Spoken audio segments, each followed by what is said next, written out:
Bang. Bang. Chvppy, we were talking about Sausalito. What are your thoughts on Sausalito? Sausalito's a beautiful place. I used to work out there actually for a minute. I was working like during pandemic times. This is before that train trip I was telling you about. But before the train, I was working at this little corner store deli thing. I was working in the deli. I was working in the front of house as well. But it was called Golden Gate Market. It's this landmark kind of. It's like a staple in Sausalito, and all the community members just go there and they flock there. A lot of like hippie, like I feel like Sausalito type. Yeah, like they all love like jam bands. They love Fish. They love all that shit. And like I was working there for a minute, but it's really dope. I mean, my lunch breaks, I got to go check out the bay and had this beautiful view. So it was cool. One of my homies from back home in San Francisco, he actually hooked me up with the job, and I actually met him. I went to high school with him, but he also played music, and we ended up making some songs together, just like kind of like jamming around. And it wasn't nothing serious. It was more so just like in voice memos. But he was a drummer. Oh, cool. He was a dope little drummer. But yeah, no, it's a cool place. I fuck with it out there. I love Sausalito, and it's so beautiful. And I've always said like I would love to live there, but it feels like the most gentrified version of the city. Oh my gosh. And it's kind of like, I don't know, because the way I think about it, right, is like I feel like if you want to live in San Francisco, you move to San Francisco, and then you realize, you know, that as much as I love the city, and I'm sure you do too, there are faults of the city, and then it's like, I feel like then you resort to moving to Sausalito, and then it's like, and it feels like it's like the rich havens person. It's like the rich person's version of San Francisco. It's like, I'm gonna move to Sausalito and still live on the bay, but then like escape all the problems in San Francisco. And part of that feels like a little plasticky to me, but it's such a beautiful place. Like Larry June is out there. Like it's just beautiful. No, it's a gorgeous place. But like you said, I mean, I feel like when people in the city get tired of the bad things about the city, that is kind of like their safe haven. That's where they just kind of like go on. That's kind of where they just like run Product off. placement. Bro, we got like a little ASMR thing going on right now. But yeah, they kind of just, it seems like they do kind of like flock out there in numbers once they're kind of tired of the kind of the shitty parts of the city, and then they end up leaving. And for better or worse, I mean, it is a beautiful place, but at the same time, kind of just like, you know, stick it out in the city, you know? Yeah, that's kind of how I feel. Like it almost feels like culture vulture-y in the way that's like you can't like want the culture that exists in San Francisco but not want to live there. Yeah, exactly. Like that doesn't feel fair to me. No, it's like they want something and then they get it and they're like, actually, no, never mind, I'm going to leave. Yeah, exactly. They jack the fucking prices up and they're like, you know what, nah, I'm going to go. They fuck it up for everybody else. So you've always lived in SF? You've lived there your whole life? So I bounced back and forth. But when I was younger, I grew up predominantly in Daly City, which is small suburb for those who don't know. It's small suburb. South SF? Yeah, south of San Francisco. I was over by the coast, so I was kind of like on the border of Daly City and like Pacifica. And Pacifica's beautiful. Yeah, no, it's gorgeous. But I moved in like to San Francisco full time when I got to high school, and because it was much closer for a commute. But Pacifica and Daly City, that definitely had a pretty decent influence on my upbringing. I had blonde hair. Were you surfing? Nah, I wasn't surfing. I was skating a lot. Oh, yeah. But I was like a big part of the skate culture. And I kid you not, like my mama, she'd be driving me down. We'd be like bumping like classic rock tunes from like Cali rock, like the Eagles, Neil Diamond, all that good stuff. That's sick. We'd just be cruising down to Pacifica to the skate park when I was like 4 or 5, and I'm not joking, bro. I had blonde hair down to my waist. Like it was, I was with the culture for sure. Like, and everybody knew me as that guy, but I ended up stopping when I was probably like 6 or 7 because you know when you're walking on the street and somebody's walking towards you and you go one way, they go that way. Yeah. And you end up bumping into them. That happened to me with a guy who was this big ass dude. I think he was like 18 at the time. He was like That's how small Pacifica was. Yeah, for real. But we were going in a bowl together. We were skating and we were going back and forth, and then he ran into me. Smacked my head on the concrete. Oh. I luckily had a helmet on. First day I bought my helmet, funny enough. Wow. That's a sign from God if you believe in God. No, it was straight up. Yeah, it really was a sign, bro. But and after that I just kind of stopped. But I picked it up again when I was like 12. I started skating again, and I was kind of just like bombing hills and shit, just doing like Bay Area shit. Yeah, classic SF skate culture shit. Yeah, classic like SF skater dude shit. But what's the hill they bomb every year? The festival? It's Dolores, right? Yeah. One of my homies bombed that probably like 3-4 years ago. Fell over, gashed his whole head open. Oh, I've seen videos.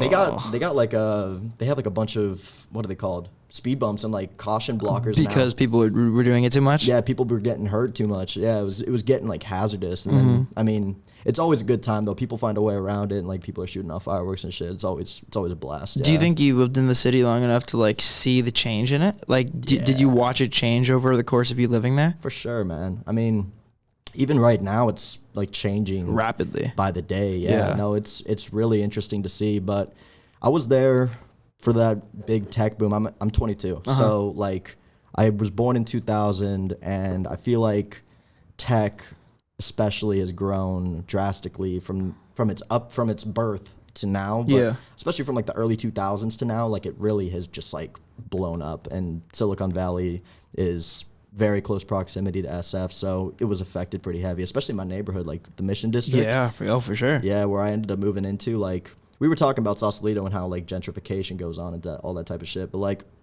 in the Mission District, it was predominantly a Latin community, lots of great Hispanic heritage. Before that was a lot of Italian and Irish, and then a lot of Hispanics started moving in. They brought a lot of great culture with them, a lot of great food places, beautiful art, street performers, all that good stuff. And suddenly it started... Techies pushing them all out. It was trickling away, and you could see it, and like... That's interesting. My dad, he owned a liquor store on 24th and Folsom, which is like heart of the Mission. Yeah. And that was like Latino Central. Everybody was there, and he was like friends with all, like, we call them like the OGs and like all this. Like he was friends with all those guys, and they would come in and buy shit, and they all lived down there. But now we're seeing them on the streets.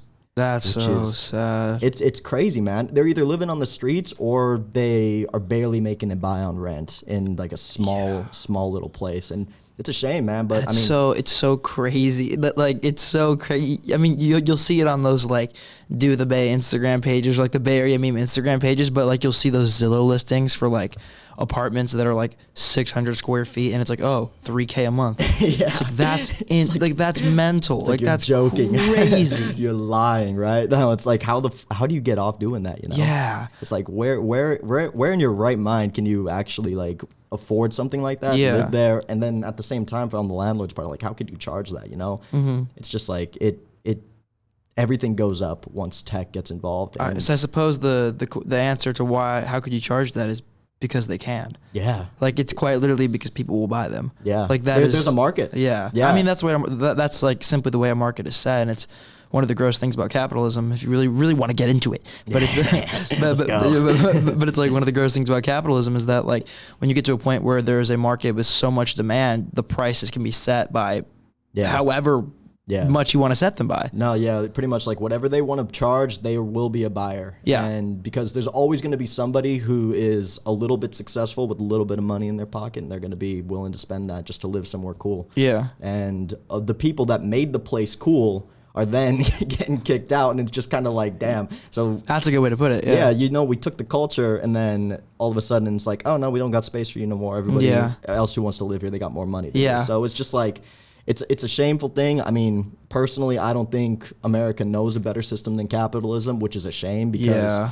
as it's going right now, it's obviously not proving too good. Especially in places like San Francisco. It's just we gotta find something that's a little bit better. I'm sure it's out there. We just don't know what it is just yet. We haven't test tried or like we haven't tried anything out too much, but it's the interesting thing about America. Like I always, you know, when this conversation comes up, I always think about America as like an experiment.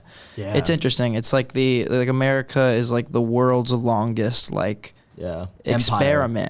Yeah. No, it's like a fucking simulation, man. Yeah, it really is. Yeah. Where do you see? Because I think about this a lot, and I always ask people from the city this, like, where do you think San Francisco goes in 10 years? Because the way I think about it, right, is like, for example, like in LA, one thing I've noticed since I moved here is like, so 3-4 years ago when I first started thinking about maybe I live in LA one day, it was like everybody at that time was moving to East LA. They were all moving to Echo Park and Silver Lake, and then was that the place to be? Yeah, for sure. Like 3-4 years ago, everybody was moving there, and I heard that East LA was kind of like the cuts, wasn't it? Well, now it's a little. I think it's a little bit less safe because there's gentrified. Yeah, because there's been so many people, just like this mass migration of all these people from different places, and for sure. But it was like, you know, it was the cool hip place to be, like 3-4 years ago, and that's because it was cheap, and that's because other people were moving there, right? So it's like those other people moving there have set the set the bar for the coolness of it, if you will, the hipness of it. Yeah. But then it's like all those people move there, and now it's like expensive as hell. Like it's super expensive in East LA now. So now all these kids from like, they want to pursue music or film or whatever, who are moving to LA. They're not moving there anymore. They're kind of moving up where we are, closer, North LA in the Valley. And it's been cool to see, like, since I've moved here, I've only been here for like 6 months, but it's like, it seems like people are now moving to like this area in LA and like the Valley and like North LA, and like North Hollywood's gotten a lot bigger. So it's interesting to see, like, when you think about that in the context of San Francisco, like, I don't know what'll happen because the city is so small. Yeah. It's 7 by 7. It's not like there's cheaper districts of San Francisco. Yeah, man. Like, I mean, there are, but like not to the same degree there are in LA. Like LA, there's a lot of different priced places. Yeah, exactly. Sure. SF is so small. So it's like, how many techies can you jam into this jar until it explodes, Dude, for real, man. So pretty much the way I see it happening in 10 years, it's bleak, but this is like what I see going on. I mean, with Detroit, you had the automobile boom back in the day. Everything, it was the rave to live in Detroit. It's interesting, yeah. Then all of a sudden it got too packed. There were too many people there, too much money, and this thing called brain drain or white flight started happening, which is pretty much like all the wealthy people, all the people who were creating the corporations, all the smart people that actually had businesses and money going for them. They all started dipping out, and it was like that overnight pretty much. It started turning into this like lawless, what we know Detroit to be now, like what you see in 8 Mile, Yeah. It's like, it's that kind of vibe now. But I could see something, maybe not that drastic, but something along those lines going on, because we already got people, believe it or not. I mean, we do have tech people coming in still, but the influx of people going out is bigger now. Right now we got last year was the first year where more people moved out of the city than into the city, right? Yeah, exactly. So with the techies right now and all the money that we got in the city, a lot of them are moving to places up north. They're going to Tahoe. They're getting little cabins because thanks to the pandemic. The Pacific Northwest, Yeah, like we were talking about it earlier, Iowa, Idaho, they're moving out there. Nashville, Austin. Yeah, Colorado too. Yeah. Big time Colorado. Like there's a huge influx in Colorado, like Denver area.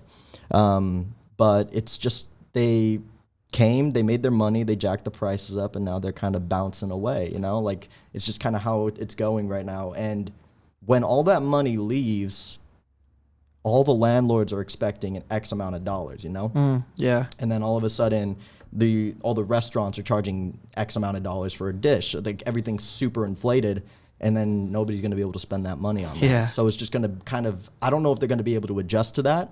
But I definitely see more and more people moving out of the city. Like there's moving trucks everywhere. And thanks to the pandemic, it's possible because everybody pretty much can work remotely now. Yeah. Or at least some sort of like hybrid role. But not many people actually got to be where they work anymore. That's a really interesting thing to think about. Like the way there's a whole slew of ways the pandemic affected the world that like will, especially America, that will never go back to the way they were before. Oh, for sure. But I think that's a really interesting one. Like when people started to realize that like, you don't need 95% of your employees in your office. You need 10% of your employees in your office. Yeah. And then it's like, I think like that could potentially, I mean, in a perfect world, that could be a net positive for America, because I think a world where like you have people that are way more spread out than before, it's just an overwhelmingly positive thing. Yeah. Like the fact that like so much of the country lives in California, or like so much of the country lived in like 25 cities. Yeah. Like I think that's probably a net negative. So I think if there's a world where like things are dispersed and there's a lot more people living in the Midwest, and then places like that get a little bit more advanced, and just a more balanced country where like people are living in a higher functioning city all over the country, and people are just more well dispersed, I think that's probably like a net positive thing. Right. And it also, I believe it, like I think that when you do get more money spread out everywhere, the whole net positive thing is true. I mean, that whole aspect to it. I mean, you see it in America right now, where all the metropolises, all the big cities, they got all the power. For sure, yeah. And all like the rural areas, all the farmland, and all those like flyover states, if you will, like they don't really got much of anything going on. Which is crazy, because they're like the actual backbone of the country. Straight up, yeah. No, they're the ones that are actually producing the food that we're eating. Like they're getting all the crops and everything, and they do a lot for us. But at the same time, the representation they have is not that much. Zero. Yeah, pretty much zero compared to all the people in the big cities. Even though the people in the big cities, they're making a whole lot more than them. And sure, tech is doing a lot for us, But at the same time, like, how far can tech go until it's detrimental to society, you know? That's an interesting question too. I had a conversation about this with my friend Richard. Shout out to Richard. Shout out Richard. Pretty recently, we were talking about. We had like differing opinions on it, but one point that I kept making to him is I think there is a point in which tech does not make us happy anymore. Yeah. And I think I make this argument with college sometimes. Like I think if your day-to-day goal is to wake up and be happy / fulfilled, Yeah. I think that is like probably like that's probably most people's goal, right? Yeah. It's like technological advancement only contributes to that goal to a certain degree. Like sure. I think there's a cap at which like happiness and fulfillment comes from doing things yourself, not having a machine do them for you. Yeah, man. And that's the scary thing about AI. One thing that's really interesting that the politician Andrew Yang talks about is that the most common job in America is truck driving. Is it? Which is really fascinating because I had no idea. Yeah, it's the number one most common job in America, which is super fascinating because it's going to be probably the first job that's entirely automated away. Yeah. Or one of the first jobs. You know, like we have self-driving cars. Yeah, man. It's only a matter of time. Like right now, we got self-driving trucks. Yeah, self-driving 18-wheelers. You know. I mean, like I said, like I'm not a developer, but in my eyes, there's no way that technology is that different. No. So it's when you have when that happens, right?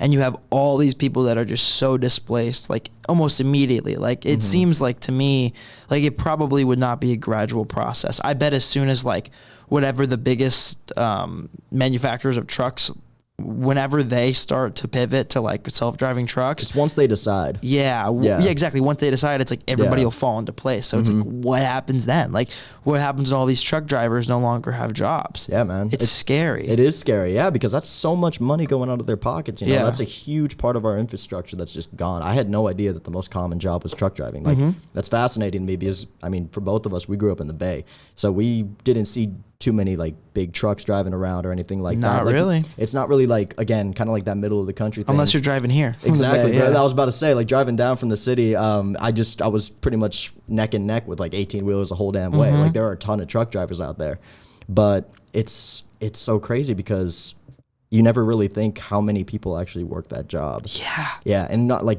don't get me wrong, it's probably an extremely difficult job, and I'm sure they would like it if they could to have some of the burden taken off of them, of course, maybe by tech, but if they lose their job, that's a whole nother thing. Because for those people, that's all they know, probably, you know? That's what they gave their life to. Some of them probably have been doing it for 20 plus years, and they probably don't know nothing else, so what do they do? Yeah, exactly. And it's, you know, on one hand, it's like kind of what you said, like I'm sure that's a very grueling and difficult career to have, and you know, you and me, there's a certain level of privilege that we have to acknowledge to like the fact that we don't we don't have to do that, you know. We're lucky enough. Sure. Yeah. But at the same time, it's like, you know, tech can, you know, I'm sure it can give these people other opportunities, but also if it takes away their main source of income, like that leads to a lot of scary scenarios. All I'm saying is those big tech companies, they better have a whole lot of money stashed away so they get some good like severance or something, at least for like a couple years after, maybe like a year after, for them to just kind of find their roots again in some other field. But then they got to find a whole nother industry to work in. Yeah. You know, and that's a whole thing. But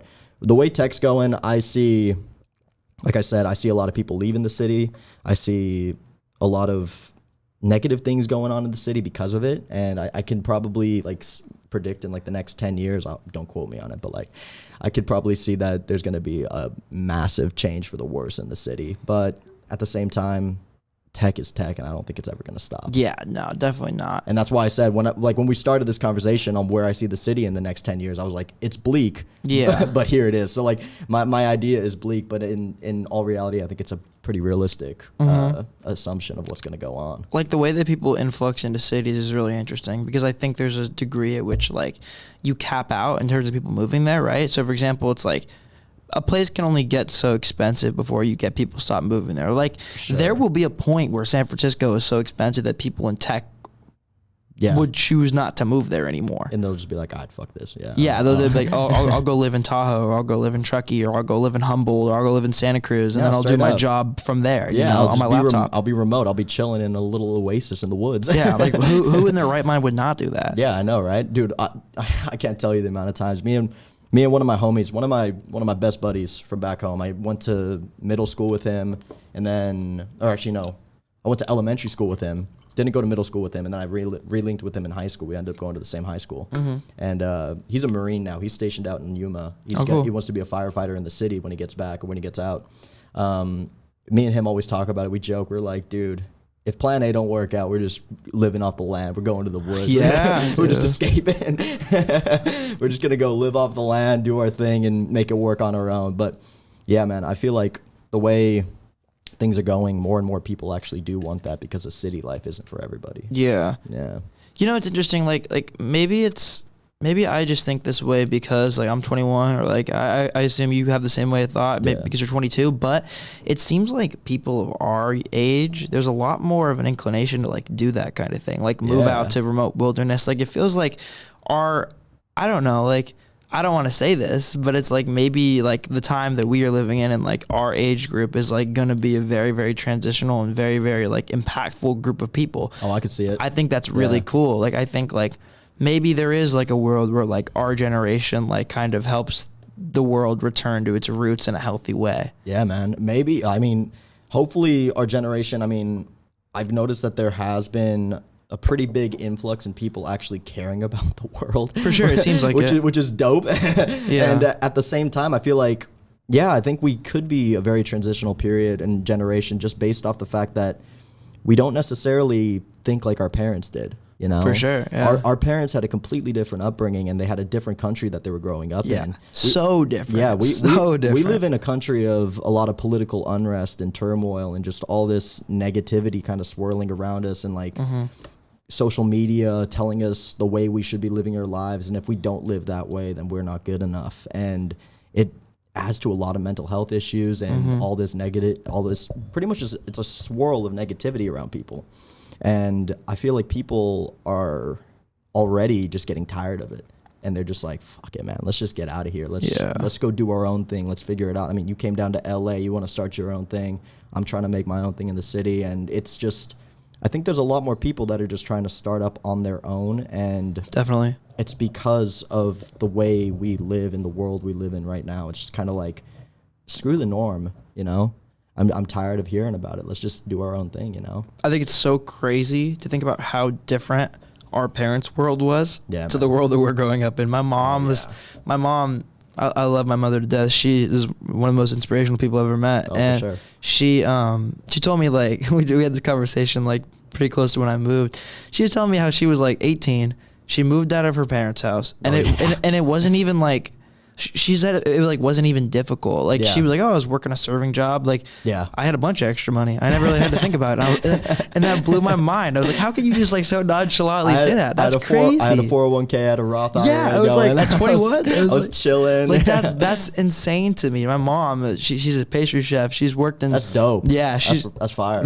She makes some of the best food I ever had. Hey, you know, I went to culinary school for a minute. Actually, really, my parents met in culinary school. That is comedy. Which where did they go for culinary DVC school? in Pleasant Hill. Yeah. Okay, for sure. I was up in the city, but I was going to City College. City College? Oh, yeah, I was going to the culinary school at City College for a minute. I went through their pastry course, all that good stuff. It's a crazy culture, man. That's dope. Yeah, I've worked in restaurants my whole life. Yeah? Since I was 16, I've worked in restaurants, and I still am. I'm still working weekends in restaurants now. That's dope, bro. Yeah, so you get it. Mm-hmm. Yeah, I get it, man. I grew up in restaurants, you know? Dude. No, it's a whole another lifestyle. Yeah. They're lunatics. It's like the antithesis of working class. Yeah, it really is, man. It's blue collar without getting too dirty, you know? Yeah, pretty much. It's interesting though, like as much as I wish like there was a world where like I could, you know, no longer work in restaurants. I could do this full time. I think that's coming. I think I'll be there soon. But damn right. But it's so interesting to think about like what I've taken from working in restaurants for so long. You meet some of the most interesting people you'll ever meet on both a customer basis and a coworker basis when working in restaurants. Like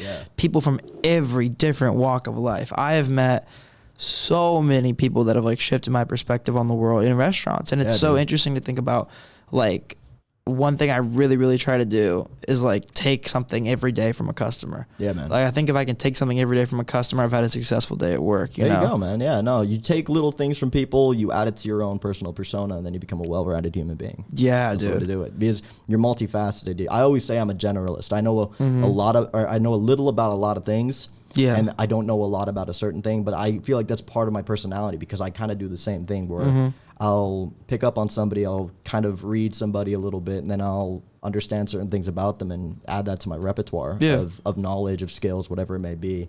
The one thing I do know a lot about is like film and music, obviously. And I mean, I hope I do, because I'm trying to make a career out of it. I'm trying to make a career out of music, so I better know a lot about it. But yeah, no, I totally get that though. I mean, you gotta read out, you gotta feed off people, and they can feed off you, and it should be some sort of like it's a give and take thing, you know, like you give something, they give something, it's on the table, you know, like you pick up things from certain people. I've never skated, but I almost feel like skating would be a very similar thing. Like I feel like the people you'd run into at skate parks would be so interesting. Like I feel like it'd be like the best like people watching places like ever. Random ass people skate, bro. So you grew up like skating in Pacifica? Yeah, I was a big skater in Pacifica. I had the hair down to the waist, like blonde hair, blue eyes. I was I didn't look anything like I do now, but I feel like when I was skating, I was young. I was like 4, and I stopped around the age of like 6 or 7. And it was a short-lived career, but at the same time, it was a very very informative time in my life, because I was obviously so young and malleable. I was picking up off different things, and there were just a lot of, like you said, a lot of people from a lot of different walks of life. You know, you could have people that were in their 30s skating, and I was a 4-year-old. Like it didn't matter. It was like one thing brought you together, kind of like music. That's how I feel about music. Yeah, and it's just like it brings you together in this like communicative space where it doesn't matter where you came from necessarily. It's more so, what are we doing right now?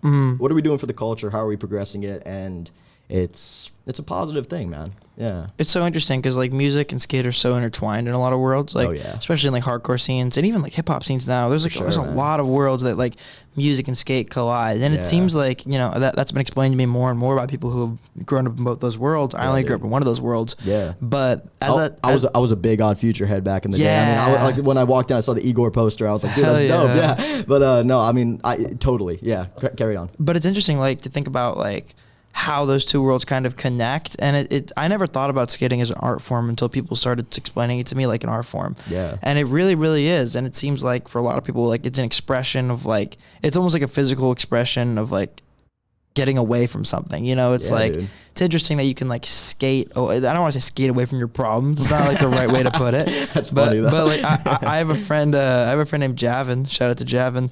He's like a semi-pro skater and a rapper, and he was talking about how like skating for him was really like a matter of like escaping his environment and like seeing new things and like exploring the world via this like board that he just put his 2 feet on. Like, no, for real. When you're growing up skating, like, what do you think attracted you to it in the first place? Honestly, I couldn't tell you. I feel like I was like I loved Spitfire when I was young, and like the whole brand of Spitfire. I had this little Spitfire striped beanie that I would wear over my long hair. It was like a big part of me, but I don't necessarily know what drew me to it. I was so young that I feel like I saw somebody do it, and I was probably like, that's cool, wow. And I just kind of like hopped on it, you know. But I mean, thanks to that, I could snowboard now, which is nice. Oh, that's sick. which is dope. But yeah, I mean, it influenced me musically for sure, because when I was young, I was hearing shit like early skater rap and like Earl on Odd Future at the skate park. I don't even know if they were around just yet, but just like early hip hop that was being played at skate parks, and they were also, like you kind of mentioned, the hardcore scene. They were playing some like, I remember a lot of like metal and like some thrashers type shit when I was like growing up. And it's funny because being so little and hearing that, not many youngins are exposed to that unless their parents are into it heavy. And even then they might try to keep you from it because it's a negative influence, you know? Yeah. But at the same time, like I remember this one time that I find so comedy, but I was probably like 10 or 12, and I'd been listening to some Slipknots. This is like right when I think it was what was it? Odd Future Volume 2 with the donut, with the tape of the donut. Yeah, with the donuts. That first came out, and I was on my way to church. I grew up Catholic. I'm still Catholic, but I don't really go to church. I think it's kind of a money racket. Personally, that's just me though. What's the guy's name that rakes in millions a year from the mega churches? Epstein. What's his name? Oh, I don't even know. But there's so many of those guys. Joel Epstein. I think it might be Joel Epstein. Yeah. Joel Epstein. Yeah, those mega pastors. Yeah, he's like the mega pastor. It's insane. Yeah, and people fall right into the trap. Yeah, man. That's not, in my opinion, that's not what Catholicism is about. I'm not going to get too religious on you, but anyways, I was going to church one Sunday with my family, and I was in the back seat, and I had my little AirPods in, or not AirPods. I had like the wired buds. The wired buds in back in the day. And I was listening to Before I Forget by Slipknot, which is this like heavy ass metal song. And I remember my parents were saying something to me, but I couldn't hear it because they were like blaring in my head. So I was just like, they ended up unplugging my iPod Touch that I was listening to. And all of a sudden Slipknot was playing, and they hadn't heard me listen to any of this. They were like, what is that?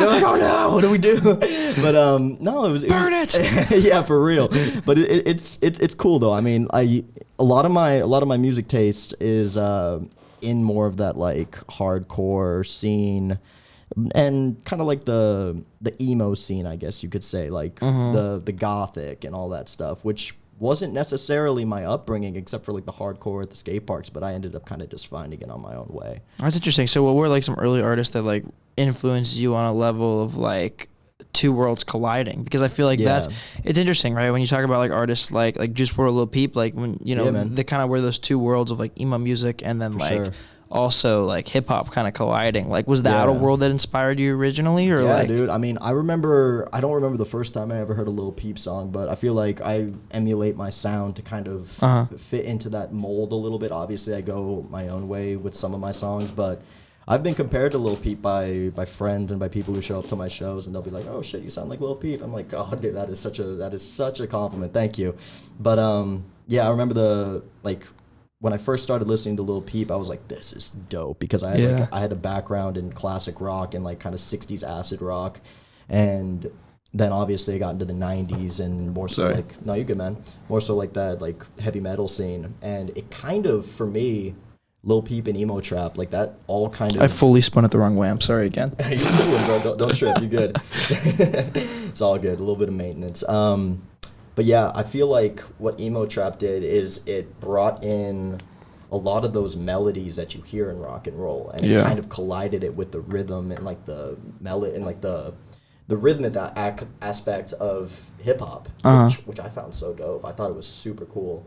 And in my opinion, I think emo trap, it had its wave a couple years ago, but I think it could come back even stronger now. Like, it speaks to a lot of people, and a lot of people that aren't necessarily going to concerts, and they're not going to bars because they're sad at home, and all the mental health issues that they got going on kind of keeps them like trapped in, almost like hermited. Yeah. And it's a very good space for them to kind of come out of that shell and all kind of share in one thing and take something negative. I always say at my shows, I'm trying to take something negative and turn it into a beautiful thing. And that's what it should be. That's an interesting concept, because that really, to me, feels like the antithesis of art. Like, like in general, it's like taking emotions and expelling them in a way that's like almost overwhelmingly positive. Yeah, man, for sure. I always say, like, I don't think this is a controversial topic, or not topic, but it's a controversial statement, but I don't think good music comes from happiness. I think good music comes from that like dark shit, like deep inside. I mean, I got some happy songs, but most of my stuff that I really do resonate with is from like dark places inside of me that nobody would know unless I made music. See, I agree with you, but I wish I didn't. You know? I know, right? Yeah. No, for real. But I would ask you too, like, because the thing with that, it's like it becomes a slippery slope and kind of difficult when you like enter a world where it's like your art is only coming from sadness. Yeah. Like that's kind of a scary thing. You kind of feed into it. Do you struggle to write happy music? I do find myself struggling to write happy music. Yeah, and I don't know why necessarily, but I feel like whenever I'm in a studio, I have this little home studio at my house that I just scream away in, and I'm at home with the family right now. I terrify my parents. Like, I'm scaring them. Like, I remember one time I finished recording a song, and they straight up, like, I heard him in the other room, and they were like, "Should we check on him?" Like, I actually heard that. It was like, it's like I was living I was like living in a meme. I felt like it was comedy, but yeah, I do find myself struggling to write happy music, and my parents, they always tell me, they're like, try to write a happy song. This is also down and out, and I'm just like, how? Yeah. So I don't know. That's something I gotta find in myself. I gotta be able to work that out with my own emotions and mentality. I mean, I feel like a lot of it is like my music is definitely a sign of the place I'm in. I haven't written anything too serious in about 2 months, and in my opinion, I don't think I've had necessarily any like heartbreak or anything go on or anything too negative. And I feel like that's a telltale sign. I kind of just write with my emotions. What I'm feeling is what I'm writing, you know? Yeah, definitely. I think it also kind of speaks to like which emotion is like stronger sometimes. Yeah. You know, it's like if you try to write a happy song and it comes out melodramatic, maybe it's a sign that you're not as happy as you thought you were. Yeah. You might find something, you know? Yeah. Yeah. It's music is therapy, man. Mm-hmm. Yeah. It's crazy. Like every time I'm at a mic, it feels like I'm just, or playing a guitar for that matter, it feels like I'm just kind of finding out new things about myself. Kind of like you said, you could go in. I've gone in at times trying to write a happy song, and I'll end up writing a gut-wrenching heartbreak song. And it's just like, okay, maybe I'm not there just yet. Or it's like, do you ever hear a song and like it says something that you agreed with but couldn't put into words? Yeah. That's like my favorite feeling. When I listen to something and I'm like, wow, like I wish I could have expressed that emotion that way because I felt that too, but I couldn't put it into words, you know? Yeah, and those are kind of the songs. I mean, you make music, you write music a little bit, play. Yeah. I was walking around his crib earlier and I saw just guitars everywhere. I was like, oh, this is lit, bro. So I assumed, but I feel like when you're making a song or when you hear a song that you didn't know how to articulate yourself, it's kind of like when you hear artists say, "That's a song I wish I wrote." Yes, you know, yeah. and it gives you that. It gives you that feeling. It's like, damn, I almost had that one. Like he beat me to it, you know. And it's kind of a feeling of being like, fuck, I got beat to it, but at the same time, it's a beautiful feeling of like, damn, that is really how great art is. Somebody could like articulate the way I feel, and he's helping me through this feeling. Because he could do it at the time, but I didn't know how to. Yeah, exactly. Yeah. To me, it's like those are the moments I think that you have musically for the first time that are the most powerful that you remember for the rest of your life. Like, I'll never forget the first time I heard No Surprises by Radiohead. Because it felt like an emotion that I'd been feeling my whole life that I'd never been able to verbalize, and then Tom York verbalized it perfectly. Dude, Tom York is a fucking G. Oh my gosh, I love Radiohead. I was bumping some Radiohead on the way down here, actually. Oh, hell yeah. Dude, man, what's the name of the song? Street Spirit, Fade Out. That's probably one of my favorite songs. And the way I heard that song was, I used to be a big Guns N' Roses guy. I was, this is kind of like during my like classic rock, hard rock era where I was kind of like getting into that music. And I was watching all these like studio recordings. I would look up, I love those videos. Just like behind the scenes, just like shitty cameras, filming bands playing in the studio. And I saw Slash. He was, was it? Wait, no, check that. It was not Slash. No, this was a Slipknot video, I think, and it was Corey Taylor. I think he was playing guitar, the lead singer for Slipknot. I think he was playing guitar to Street Spirit Fade Out. Wow. And it was just I don't think they ever released it or anything, but he was in the studio playing it, and I was like going like you kind of go through the comment section. You're like, oh, what song was that at like 2 minutes and 43 seconds, you know, like, and obviously people were on it and they kind of were just like Street Spirit Fade Out at this time, and I was like, okay, bet. And then I kind of got into that and I found Radiohead, and that's interesting. There's some amazing songs by Radiohead. Do you listen to any of Tom York's solo stuff? I've heard Anima, that's it. Where he gets more like experimental, kind of like trippy, like out there. Yeah, I haven't really gotten into any of that stuff, but I'm very interested by it. I mean, one of my good homies, he goes to University of San Diego, or no, pardon me, UCSD. He is a huge like house head and electronic music guy, and he fell in love with Tom York's solo That's stuff. So interesting. Yeah, and he keeps trying to get me on it. I haven't listened to it just yet, but I definitely want to give it a try. Yeah. I was talking to my roommate about this morning. It's so interesting how like your taste is dictated by like kind of what you grew up listening to, and like you don't even realize why you like things sometimes. Like we were talking about a friend of ours who like he was saying he loves hyperpop, and remember I was telling him or was telling me that like the reason he loved hyperpop so much was because he grew up listening to like early 2000s, like Vanessa Carlton and stuff like that, like early 2000s pop music. Yeah. And like that, like hyperpop feels like that redone in like an entirely different way. Yeah, dude, for sure. I saw this interesting thing on I think I was either on Instagram Reels or I was on TikTok. I forgot where it was, but it was a couple days ago, and it was this guy describing how songs are forever, and or wait, no, music is forever, but songs are reiterations of music already created. So, for example, Oliver Tree, when he created that one big TikTok song, what was it called? Life Goes On. No, it wasn't Life Goes On. That song's funny. But there was a Alien Boy. It was the most recent one that's still kind of blowing up a little bit. It's damn, what's the name of it? I'm trying to remember the melody to it. It's very catchy. Hold on. I'm gonna get it. You sure it's not Life Goes On? No, it's not Life Goes On.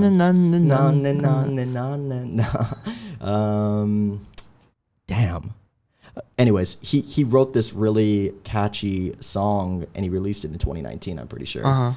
And then he saw this other artist who sped it up and tuned it up like an octave or two. And all of a sudden, it was catching flack and it was catching steam on that. So he did the same thing pretty much. He added a couple different twists. Whoa! But he took the same song, he took the same music and he just changed the song behind it. And I found that really interesting. You know, that's like a really interesting point, actually. Again, it kind of goes into that hyperpop thing, though, where it's just kind of like it's repurposed. You know, I have a funny example of that actually. That actually also relates to Oliver Tree. Yeah. So I made like this video essay about Oliver Tree like forever ago. I seen that one. Yeah, that one. Yeah, I watched that video. Yeah. Thanks for watching, bro. Yeah, no, for sure. But I made that like a couple years ago or whatever, and when I uploaded it, whatever, it got like no traction, and then I changed the thumbnail, and now it's at like. Yeah, it's like 50,000 views or something. No, I know. That's like one of your bigger videos. Yeah. And dude, I want to get back into making video essays, but you should, bro. I love it, man. It's so fun. I gotta find the time to do it. Yeah. Do they take a lot of time? A lot of time. Really? Yeah. That one, I probably put 40 hours into that one. Oh my gosh. Yeah. Yeah. Well, it's a whole lot of editing, huh? A lot of editing, and I'm sure like now back then I was still getting my footing. I'm definitely like more of an advanced editor now. I probably could bust them out a little bit faster. Yeah. But I still like I'm very obsessive with my process and that. Like I write like really obsessive scripts and I go really deep. Yeah, dude. Because that's if I do it again I want to go all out. But I definitely want to get back into it. But anyway, yeah. So like I changed the thumbnail. Yeah. And then it just like exploded randomly. What was the thumbnel before? Before it was. Because now it's like the yellow background with an Oliver Tree on it. Yeah, yeah. I don't even remember what it was before. But that's all it took. Yeah, but well, because the reason I changed it was because like at that time I had this video that popped up in my recommended talking about like how like yellow thumbnails do like statistically way better than other ones, and I was like, oh, it's interesting. Like, why don't I try it? I didn't expect anything to come of it, but then like yellow is the color of curiosity. Yeah. Yeah. So when people see it, I actually looked this up before as well. When people see yellow, they're like more inclined to learn more about it. Which is very interesting. But yeah, it's like an example of how like. It's color clickbait.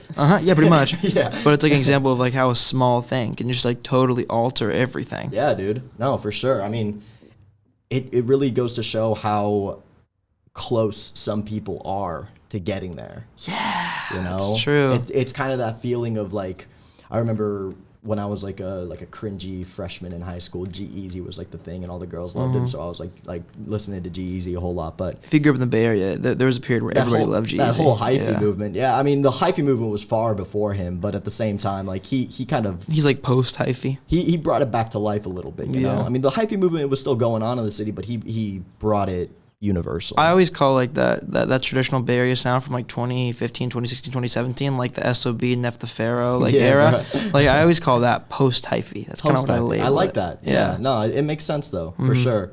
But he had this song called Almost Famous. Or Almost Famous, and it was just it makes a lot of sense because so many people are just right there. Yeah, but they're missing this one. You also don't know. Yeah, you don't know what it is, so it's just a matter of trial and tribulation.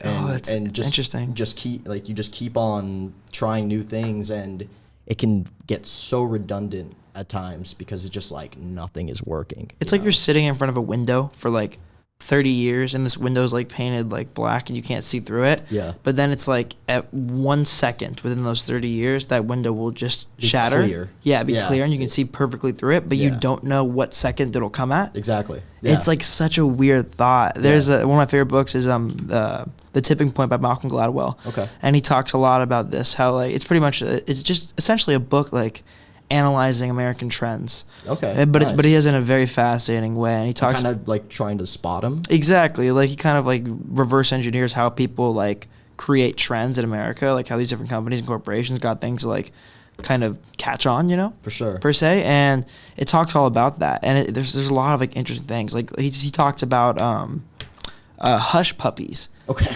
Which were like, you know, like the shoes, hush puppies. Oh, I thought you were talking about the The food. little hot dog thingies. Oh, yeah, no, so never mind. Carry on. Those Yeah. are named after a shoe. Okay. Called hush puppies that were like really big in like the 20s. And then, really? yeah, and then they Okay. like faded into obscurity for years. But then in like, I think it was the 80s, there were like a select group of like influential people who started wearing hush puppies in clubs in upstate New York. And that's all it takes. And that's all it took. Yeah. And then they just exploded. Yeah. And then we're they like, just blow up. yeah, or like he was talking about this this skate company. I can't remember what company it was.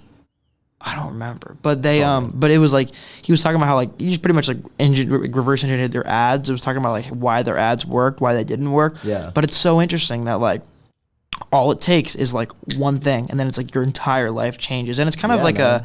I think it's, you know, to kind of flip it on an inspirational note, it's like kind of a reason to never stop. Yeah. Because like you for could sure. try something a million times and it might work the millionth and first time. Yeah. But you would never know unless you kept trying. Oh yeah, dude. And that's one thing about me. I feel like I can't stop because Yeah. I have that mentality where it's just like, dude, what if you were a day away from it? You know, like what if you were one conversation away from it? You know, I just I try to talk to as many people as possible about music, and if I know somebody that by chance is in the industry, I'll definitely get to know them. And again, kind of going back to that thing where you take things from certain people, I'll take little things from these people. But earlier today, I was having breakfast on Melrose. Actually, I found this nice little cafe, and I overheard a person next to me.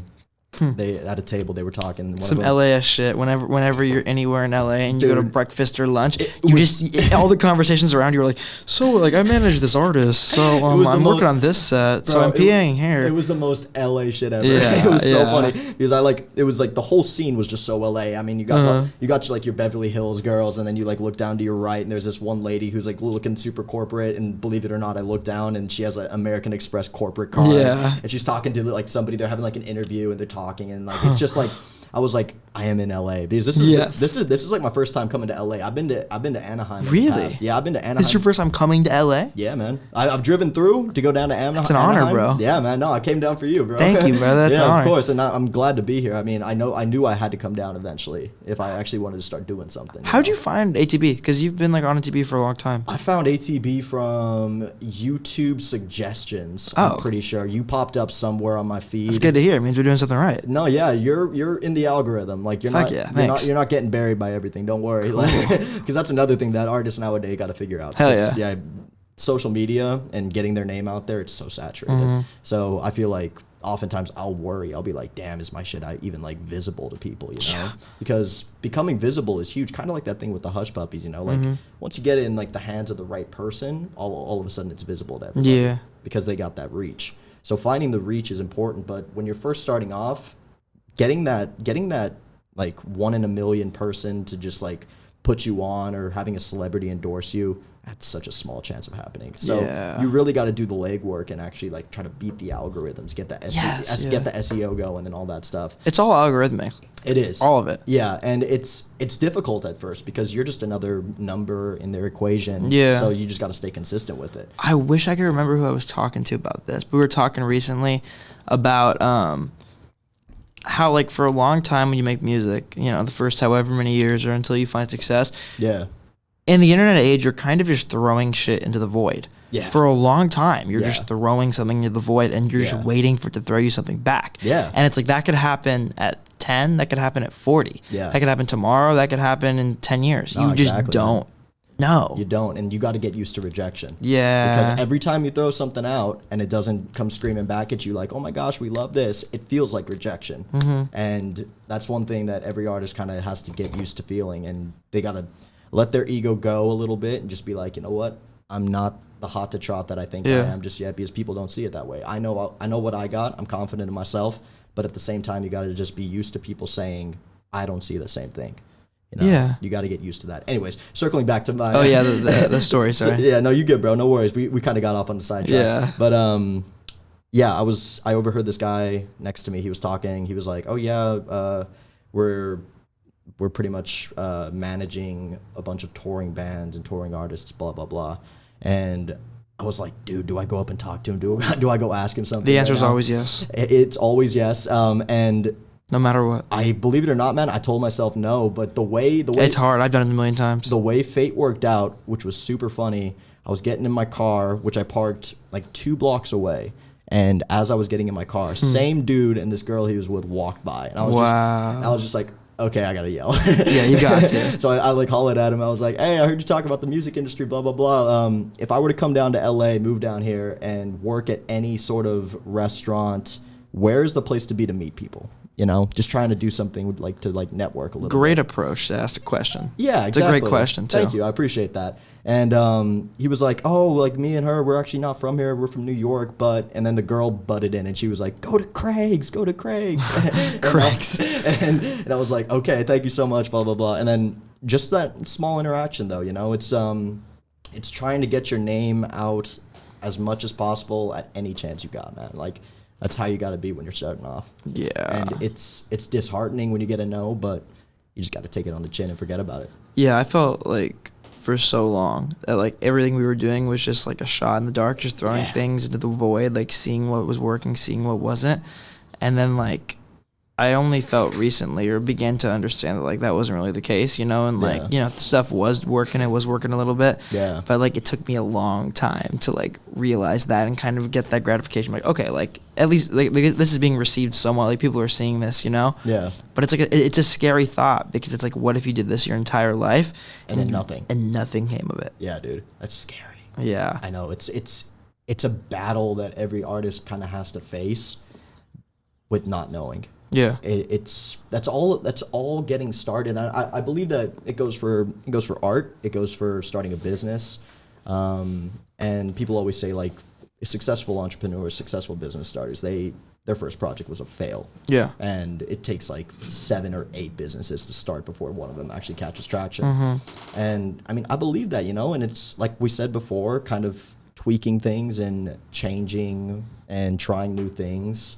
That's all it really takes. And if you just stay consistent, I got full belief that it'll work out for anybody who actually sticks to the process. Same, man. And I think a big part of the process that people underrate is failing. Yeah, dude. I think failing is crucial. Oh, you can learn so much from that. Yeah. You build so much from failure. Yeah. Yeah. I mean, I believe that from the time I started doing music and actually started reaching out to venues and reaching out to places like you and media companies and management and all this kind of thing, like I'm still unrepresented right now. I'm still like just an indie artist, but I feel like I've changed so much from rejection and just what do you think like succeeding. What do you think are the biggest changes? I think I just got tough skin. And back in like when I was younger, I used to, I mean, not that I was like overly self-conscious about certain things, or like not that I would always seek other people's approvals, but there was a short stint in the beginning of high school where I was really just trying to fit in with a certain crowd and they were not feeling it, and I was making a fool out of myself, just trying to fit in with this group of people that in the long run and in reality, like they really weren't my people. And it's a very, that's a good way to put that. Yeah, it's a very elementary look at it, but something as simple as that has changed in me so much, because now from rejection and continuing, I really know who I am. Because when you get rejected from something, a lot of people, their first instinct is kind of, okay, let's try something else. Like let's go down a different path, and like maybe this industry isn't it. But when you get rejected, or when I get rejected now, I'm just like, fuck them. Yeah. And I just keep going, you know? Yeah. And I'm sure it was the same for you. Like, you just kind of got to, like I said before, you got to take rejection on the chin, and you just got to become a better person because of it. I think you got to take every failure as a lesson. Yeah. I think you got to look at every failure and say, like, what can I learn from that? Yeah, exactly. What did I do wrong? Let's see if I can improve that a little bit. And there will be certain failures where you get rejected by somebody and it's a personal reason, and maybe it wasn't something you did wrong, but maybe they just didn't like you as a person, and for that, those people, that's just, it's immature, you know? Yeah. If you stick by what you believe in, and somebody just doesn't like it for the person you are, unless you're a shitty person, then fuck the other person, keep being you, and just continue doing what you love to do. You know? Just keep chipping away at it. You know. Yeah. To kind of circle back to what you're talking about with going up to that person at the restaurant. Yeah. It's very, very, very, I think, crucial that when you're in a place like LA, you realize that like somebody around you could change your life and you don't even know it. Yeah. You know, like it's like you're only one connection, one person away from like something that could just change everything. It's kind of ominous. It is. Yeah. There's like, I mean, I've been here for a day. Yeah. And I get that vibe totally already. Yeah. And I'm sure you get it even more because you've been here for 6 months now. And 6 months. Yeah. It's just like, you probably experience that so often where you look around and you just see people and you're like, you could change it for me, huh? Yeah. I've gotten a lot better at like getting over that anxiety of going out to people. That's good. I think I wasn't good at it when I first moved here for sure, but I've talked to a lot of friends about this who've like, you know, made a lot of waves in the industry and done really cool things, and they've kind of given me some advice and helped me learn that like you just got to be yourself, know your intentions, know why you're doing it, and then it's like if you're honest and just being a good person and like coming at it from a genuine place, you just have to like understand that like you moved here for that reason, and if you don't do it, you might as well have not moved here. Yeah, and it's a miniature, like it's a small. Every time you don't do something that you know that you know you should do, it's almost like a part of you quits. You know, and again, quitting is never an option if you actually want to be something. Like I didn't really grow up around people who like played music or anything, so I'm kind of figuring it out for myself. But from the little bit I do know, I know that the less people you talk to is probably going to be worse. Yeah. You know, it's not like the less you talk to, the better. It's the less you talk to, the worse. Because what can really hurt you if you go talk to somebody about what you want to do for a living, you know? Yeah. I mean, the worst they could say is like, fuck off. And then you just kind of got to keep going. That's fine. Way. Yeah, it's fine, man. Like, we don't see eye to eye. It's all good, man. Like, I'll just keep doing my thing. I won't stop doing what I want to do. And you can't let other people dictate that for you. Yeah. You got to set your own path. You said that you didn't grow up around like a lot of musicians. Were you actively part of like an SF music scene growing up? Like, were you around local musicians? Like, were you watching local musicians growing up? I was watching more so touring musicians, like bigger names. First concert I ever went to, shouts out Imagine Dragons back. Hey, shout out Imagine Dragons. SAP Center if they're watching. But that was really the first. That was like the first real concert I went to. I remember Radioactive was just like bumping back in the day, and I was loving on that. But that was the first time I really got that experience of what a live show feels like. And after that, I wasn't really able to turn back because that's kind of like a drug. Like, hell yeah! Even watching somebody perform, like forget about like, I mean, watching somebody perform is fantastic, and that's a feeling in its own. But I was like, what could this feel like if I actually did perform? Like, what if I was on the stage, you know, and I had like hundreds of thousands of people screaming back at you, screaming the words that you wrote? Like, it's freaky. And I pretty much took that feeling and was like, I got to start performing. And I got involved with some like local groups at my high school. I went to Sacred Heart, and we had a few buddies. One of my friends, who was the drummer who I was mentioning earlier before we started shooting, he kind of orchestrated this group with me to get like this alternative rock group going. I played in like a metal band when I was growing up with Blue Bear. Do you know Blue Bear? So Blue Bear is like this music school. They work out of kind of like near the marina. So okay. They're in like Fort Mason. They're in like this big old military building that's like pretty cool. It's like an evacuated military building. But I played in a metal band with them. I played at the chapel with them. Cool. And now I'm just kind of doing my own solo thing, and I'm working on making it work. But the whole music culture in San Francisco is weird. Very much so. It's not what you would expect it to be from a big city. I feel like a lot of the smaller movements, especially if you're like going for like a gothic or post-punk, emo trap, dark wave vibe, that's very, very hidden. It's not prominent at all. I'm not too sure how it is now. No. Not big. Well, I was talking about the city. Okay, yeah, but I don't think it's big at all. In San Francisco, like you really got one place to go to if you actually want to get a crowd of people that are gonna love that shit, and it's the Cat Club. And interesting. Aside from that, like it's really like hit or miss. Like I played at the Hotel Utah. That's the first place I performed solo.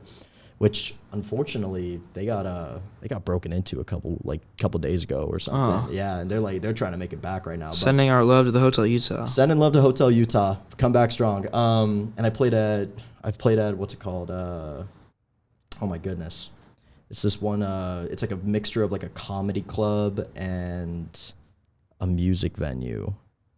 Damn, what's it? Hold on, I have it on my phone. 1 second. Because I want to shout these guys out, because these guys, they were a dope little place, but unfortunately they're closing down their San Francisco studio, which I'm going to get to that in a second, but like, it's weird. In the city, a lot of these old places, I was talking to a dude from the Hotel Utah who used to work there, or who works there, but he like plays in bands in the city as well.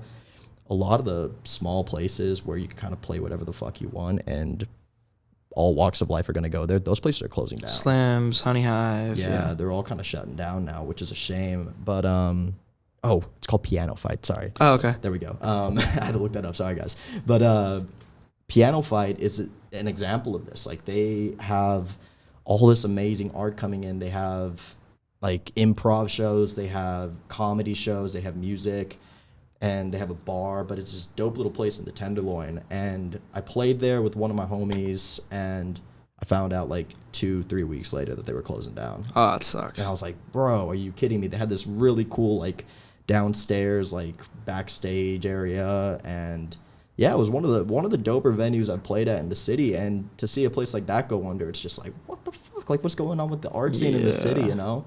And funny story about Piano Fight, actually. I was playing there. I was technically the headliner of the night. And beforehand, I was watching the previous band before me playing Westline Drive. Shout out to y'all. You guys are great. Shout out to Westline Drive. Indeed. They were having a show, and then I saw this guy at the bar, and he looked so familiar to me. And I went up and I went up and talked to him. I was like, I know you from somewhere. Like, are you on Instagram? Like, you do like a comedy page on TikTok? He was like, yeah, I'm Austin Nassau. And I was like, there's no fucking way. And then like Austin Nassau, he does like this comedy skit series called like Techie Roast or Tech Roast. That's so funny. And he roasts techies pretty much. And I don't know if he was previously a techie that went down the path of comedy, but the pipeline. The pipeline, right? And I went up and I started talking to him, and I was like, there's no way this is you. This is crazy. He was actually playing on the same bill as me, and I had no fucking idea. That's wild. Which is so trippy. And I had a videographer with me at the time, and shout out Tyler Wang. Great work. Shout out Tyler Wang. It was so strange because Tyler Wang, he forgot his memory card, so he couldn't film. And I was like, shit, been there. Bro, I'm on in like 30 minutes. Like, what the fuck are we gonna do? We were downstairs, and I was like, hold up, let's go upstairs. I know Austin probably has a videographer with him. Anyways, we end up borrowing the SD card from Austin's videographer. Plug. And super nice about it. And I had a music video shot on Austin Nassau's videographer's SD card, which is such a weird flex. It's such a weird flex, yeah. But it's like, it's one of those like random ass stories that can happen. Yeah. And within like a month or two, do you know Stevie Emerson? That sounds like oddly familiar. He's like another comedy guy, but he's kind of like Trevor Wallace vibes. He's down in LA, or he's down here in LA, and he has like 1.2 million subscribers on YouTube. He's got a name for himself, and he's like working on like Netflix films, I'm pretty sure. So he's actually like getting there. And Austin Nassau, I was watching one of Stevie Emerson's videos. He posted a new one. Austin Nassau was in it for the first time. I was like, bro, I just played on the same bill with this fool like that. Yeah. Another example of you're so close. Yeah, exactly. You just never know. You never know, and it's just like, how could somebody who's already got it going be playing on the same bill as me when I feel like I'm not getting anywhere? And it's just a weird feeling. The whole industry's so strange. Do you think about venues from like a genre perspective like that? I do sometimes. I think about it primarily as like a neighborhood demographic. That's interesting. Kind of like, who's in the neighborhood, who would be walking by, because people don't know my name yet. So who would be walking by and hearing something and being caught by it, and then they'd be like inclined to go in, you know? So I try to angle where I play based off of that, but at the same time, I've played in random places, and it's just like, it really comes down to just being in the right place at the right time, I feel like. And you just kind of got to, in order to be at the right place in the right time, you kind of got to create that luck for yourself. Yes, by playing everywhere. Yeah, 100%. Well, one thing, it's a Murakami quote. My roommate told me this. I think about it a lot. He says, luck is when opportunity meets preparation. Yeah. I think that's really key. Love that quote. Yeah. I've seen that before. Yeah. You know, because it's like, you know, you can play at all these venues or whatever, right? But it's like, you know, the luck is somebody being there that matters. Yeah, man. But you curated that luck by preparation, you know? Yeah, dude, for sure. I mean, by having like a good set and like making the effort to go and play the show, you know? Exactly. You always have to be performing. Yeah. If you want to be a performer, if you want to be an artist, I believe that you gotta constantly be performing in your everyday life. Like, no matter what you do, the way you present yourself, everything matters. Yeah. You know? Because you never know who you're gonna be walking into. Like when I was at lunch or breakfast earlier, and I like saw that one guy. If I hadn't said anything, it would just been like a failure in my book. But I at least reached out. But it's always got to be something where you're constantly thinking about how you're gonna improve yourself and get yourself to that next step. You know. Yeah. Yeah. It's really interesting too to think about like how, I don't know, I suppose I've never really thought about the way that like genres are like active in like certain venues.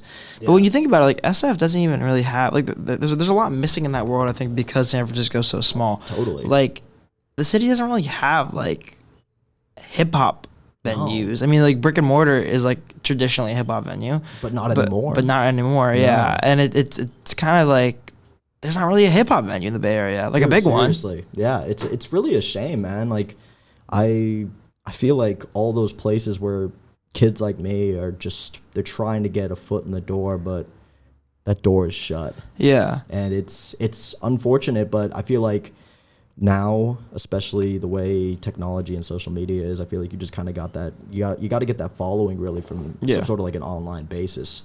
Because so many other people are doing it, and again, oversaturation, it's just like you really got to stand out and you got to make your product shine amongst millions of other products. Yeah. But the only way to do that really is to get a strong following on social media, in my opinion. Yeah. It's really important. Did you go to school? Yeah, man. I went to Louisiana State for my freshman year.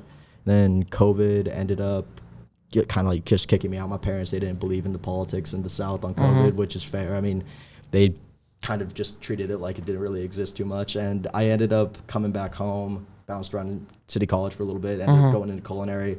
And I mean, here and there I would take like marketing courses, like digital marketing courses, just to kind of further my music career. Yeah. It wasn't so much of like a thing where, ooh, I want to be a marketer. No, it was more so like, how can I help my product be successful?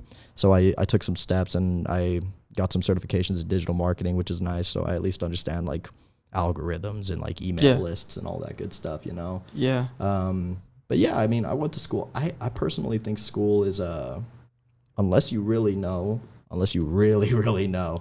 it's kind of like an extension of high school. Oh, you mean like community college? No, just like in general? College in general, man. Yeah. It's just like, it's like go party for another 4 years on your parents' dollar. Like, and I mean, it's a different case for everybody, for sure. I mean, there are certain situations where people, they want to get that degree to help out their family. And for them, all props to you. It's not easy getting a degree. And a lot of people that were around me when I was growing up, I've seen them go away to 4 years, and it's just like, like, what are you doing? I think it's very, very individualistic. Like, I think I think, you know, for example, if you want to be a doctor or be a lawyer, it makes perfect sense to get that degree. But it's also like in, you know, fields that are a little bit more abstract or maybe not as demanded anymore. Like, go get experience. Yeah, that's what I was gonna say. Get in the field, man. What are you doing? Because the thing is, it's like degrees are like less valued now than they ever have been, and that value is only decreasing. Yeah. So, for example, like, if you want to be a creative, it makes a lot more sense to just go be a creative than to go to school for somebody to tell you how to create art. No, straight up, right? I mean, in all reality, the people that are teaching you probably failed. Yeah, exactly. And now they're teachers, Exactly. So why are you listening to somebody who failed, you know? Like, it's very interesting. It's I saw this funny thing the other day where someone equated college to a pyramid scheme, and obviously it's another individualistic approach and viewpoint on it, but it made a lot of sense. This one guy got a major, or he was majoring in like oh my gosh, it was like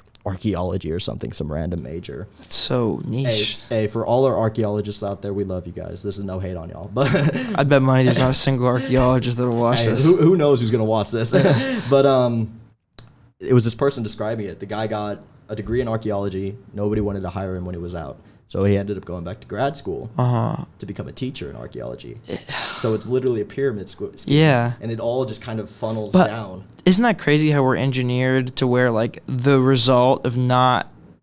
Like the result of, like, getting a degree and that degree doing nothing for you is to go get another degree. Yeah. Isn't that crazy? That's crazy. Yeah.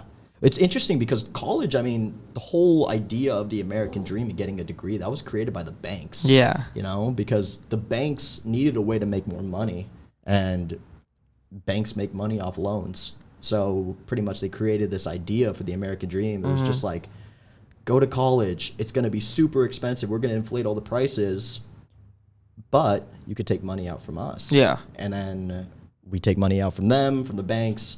We end up owing them money because loans cost money and interest rates and all that good stuff. And then you get out of college. What's the next step? Buy a house. What do you need for a house? Mortgage. Yeah. So it's this perfect, like, cyclical scheme that they have planned just to keep us kind of under their foot a little bit. It keeps the banks getting money. Like, I don't think school is, like, a blanket statement bad thing, but I do Nor think... do I. But I do think that, like, what we should be encouraging kids to do is to find what they want to do. Yeah. And sometimes if they know what they want to do, sure, go to college, get a degree in that thing, and get a job in that field. Yeah. But I don't think it should be a blanket statement. I think college just pushes a blanket statement. It's like you have like this square hole and you're trying to shove like a round peg into it. Yeah, you know, for real. Not everybody's gonna fit. Yeah, exactly. Yeah. So it's like I don't think it's a one size fits all situation. I think if like it makes no sense to go to school to try to find out what you want to do. Yeah, in my opinion, you can find out what you want to do for free. Yeah, you can do that on your own. Yeah, like you're gonna pay a lot of money to find out what you want to do. Yeah, straight up. You know, but it's like if you know what you want to do, sure, go to degree in that. If you don't, figure it out before you go to college. I mean, that's the advice that I would give anybody. But also, what do I know? Yeah, exactly. What do we know, right? Yeah. No, I mean, I was really kind of digging into college there. I was really talking about the negative aspects of it. Yeah. And I personally, the reason I do it is because I don't think those negative aspects are. Are you still in school? No, I'm not in school anymore. Okay. I'm working right now. I'm doing like this like freelancing like / retail gig where I work in perfumery and I work for different payment agencies and they pretty much just let me sell. Like, oh, cool. They tell me to go to different shops around the city and they're like set up a little station and try to sell our perfumery or our perfume, and it's dope. I mean, it pays well and I pretty much just refinance all of it back into my music. Yeah. You know, so I mean, this whole trip is paid. Interesting job. It's really interesting. Yeah, you meet some interesting folks. Yeah. Yeah. There's like some heavy perfume connoisseurs out there that like love like the note breakdowns and all this stuff. It's like wine. Yeah, exactly. Like sommeliers, but for perfume. But it's interesting. I've actually ended up meeting people through my job in perfumery. I've met people who are like, I guess, perfume influencers in what a term on YouTube. Yeah. And they like discuss perfume. They dictate which perfumes are going to be like the big ones or what cologne's going to be like the next big thing, like the next Dior Sauvage or something. You know? But it's nice because it's even more insight to learning how to actually create that online following, because these people, oh, that's interesting. They're all on YouTube and they give me insight. They give me tips and tricks on how to actually kind of get more of a following. And the one common thing I keep on hearing from them is consistency. Yeah. That's all it is. Yeah. Consistently just pump out good content, and that's really what matters, you know. That's interesting that you like met those people that they're in an entirely different world, but then you took like that little thing from them and kind of transferred it into like what you're doing. Hey, I'm telling you, I'm trying to find anything from anywhere just to help what I'm doing here, so I can help the masses. Yeah. When time comes, you know. I think I underrated how important it is to like have connections in other fields when you're in music. Yeah. Like for example, we're doing this event soon at a brisket shop, and that'll be dope. Yeah, and I just met the brisket shop through my roommate. He does social media for the brisket shop. Yeah. But it's like I think that opened my eyes to like how important it can be to have like connections in other fields that aren't just music. For sure, man. It's like that really opened my eyes to like, oh, like, you know, having these connections in other worlds really can help you even in your world, you know. No, it can. I mean, it's really just saying like, being a well-rounded person and having connections everywhere. I mean, not everybody has the same path. Yeah. You know? And it's so true. I mean, we all get where we want to go eventually, but it's going to be different, like drastically different for everybody. Yeah. I believe. I don't think there's, at least when you're, again, kind of, I guess college is sort of a thing where it's like a safety blanket, you know? Like, that is a path. You get a degree, you get a job. Did you ever consider going to school for music? I did. I thought about going to Berkeley for a second, and I don't know. I almost went to high school for music, oddly enough. I almost went to Soda. Yeah. You know Soda? I know a lot of people went to Soda. Yeah. Shout out to VVS Thomas. VVS Thomas, wherever you're at. Genius producer who's like the youngest cat in the world, and he goes to Soda. Oh, no way. That's dope. That's fire, Thomas. Right on. But yeah, I mean, I was close to going to Soda for classical guitar. And Scott Camille, he's their guitar instructor there. Genius musician. He's a fantastic classical musician. I'm pretty sure he like got into the world of flamenco as well. Wow. Which is kind of like a Latin influenced guitar style. Beautiful. But yeah, I mean, he kind of took me under his wing after the application. I didn't know how to read music at the time, and he was teaching me how to read music. So I have like a fairly decent understanding of theory now, really because of him. I credit a lot of it to him. But I ended up deciding that I wasn't going to go to Soda. I wanted to go to Sacred Heart. I kind of fell into this trap where it wasn't a trap because I love my time at Sacred Heart, but it was like I kind of went with the crowd, you know, and I kind of just fell in and just went with the motion. I didn't really go my own path just yet. Now that I've gotten out of high school and I'm kind of done following what's normal, I'm just kind of figuring things out on my own, and I'm happy doing it, you know. So he kind of took you under his wing. Is that where you learned how to first play guitar, or you were playing before that? How'd you learn? I was playing a bit before that. I actually started learning in middle school. My parents enrolled me in this after-school guitar course, and I scratched and clawed through it all, and I was trying not to go. I was like, nobody likes guitars, blah, blah, blah. I was a sporty kid. I played a lot of sports in school. And, and I was fighting the music so heavy. I played a little bit of trumpet in elementary school as well, but I ended up, I don't know what happened. I think the first person I saw that really got me into playing guitar, my parents showed me a video. They weren't even trying to make me fall in love with it, but they showed me a video of Jimmy Page soloing for like 3-4 minutes over Stairway to Heaven. 1973 Madison Square Garden. It was this eye-opening. Is it the one with the double neck? Yeah, man. I've seen that video. With the 1275. Yeah, with that Gibson. Beautiful. But yeah, I saw that and I was like, well, shit, I love this. Yeah. And then I kind of fell down a rabbit hole there, and that's when I really started diving into heavier styles of rock and kind of reignited that love that I found at the skate park from those old school like days when I was skating when I was like 4 or 5, and I was listening to all this stuff kind of subconsciously knowing about it, and then all of a sudden it was all brought into the forefront, and I was like, I can actually play this now. If I actually try, I can actually play this because I have the instrument.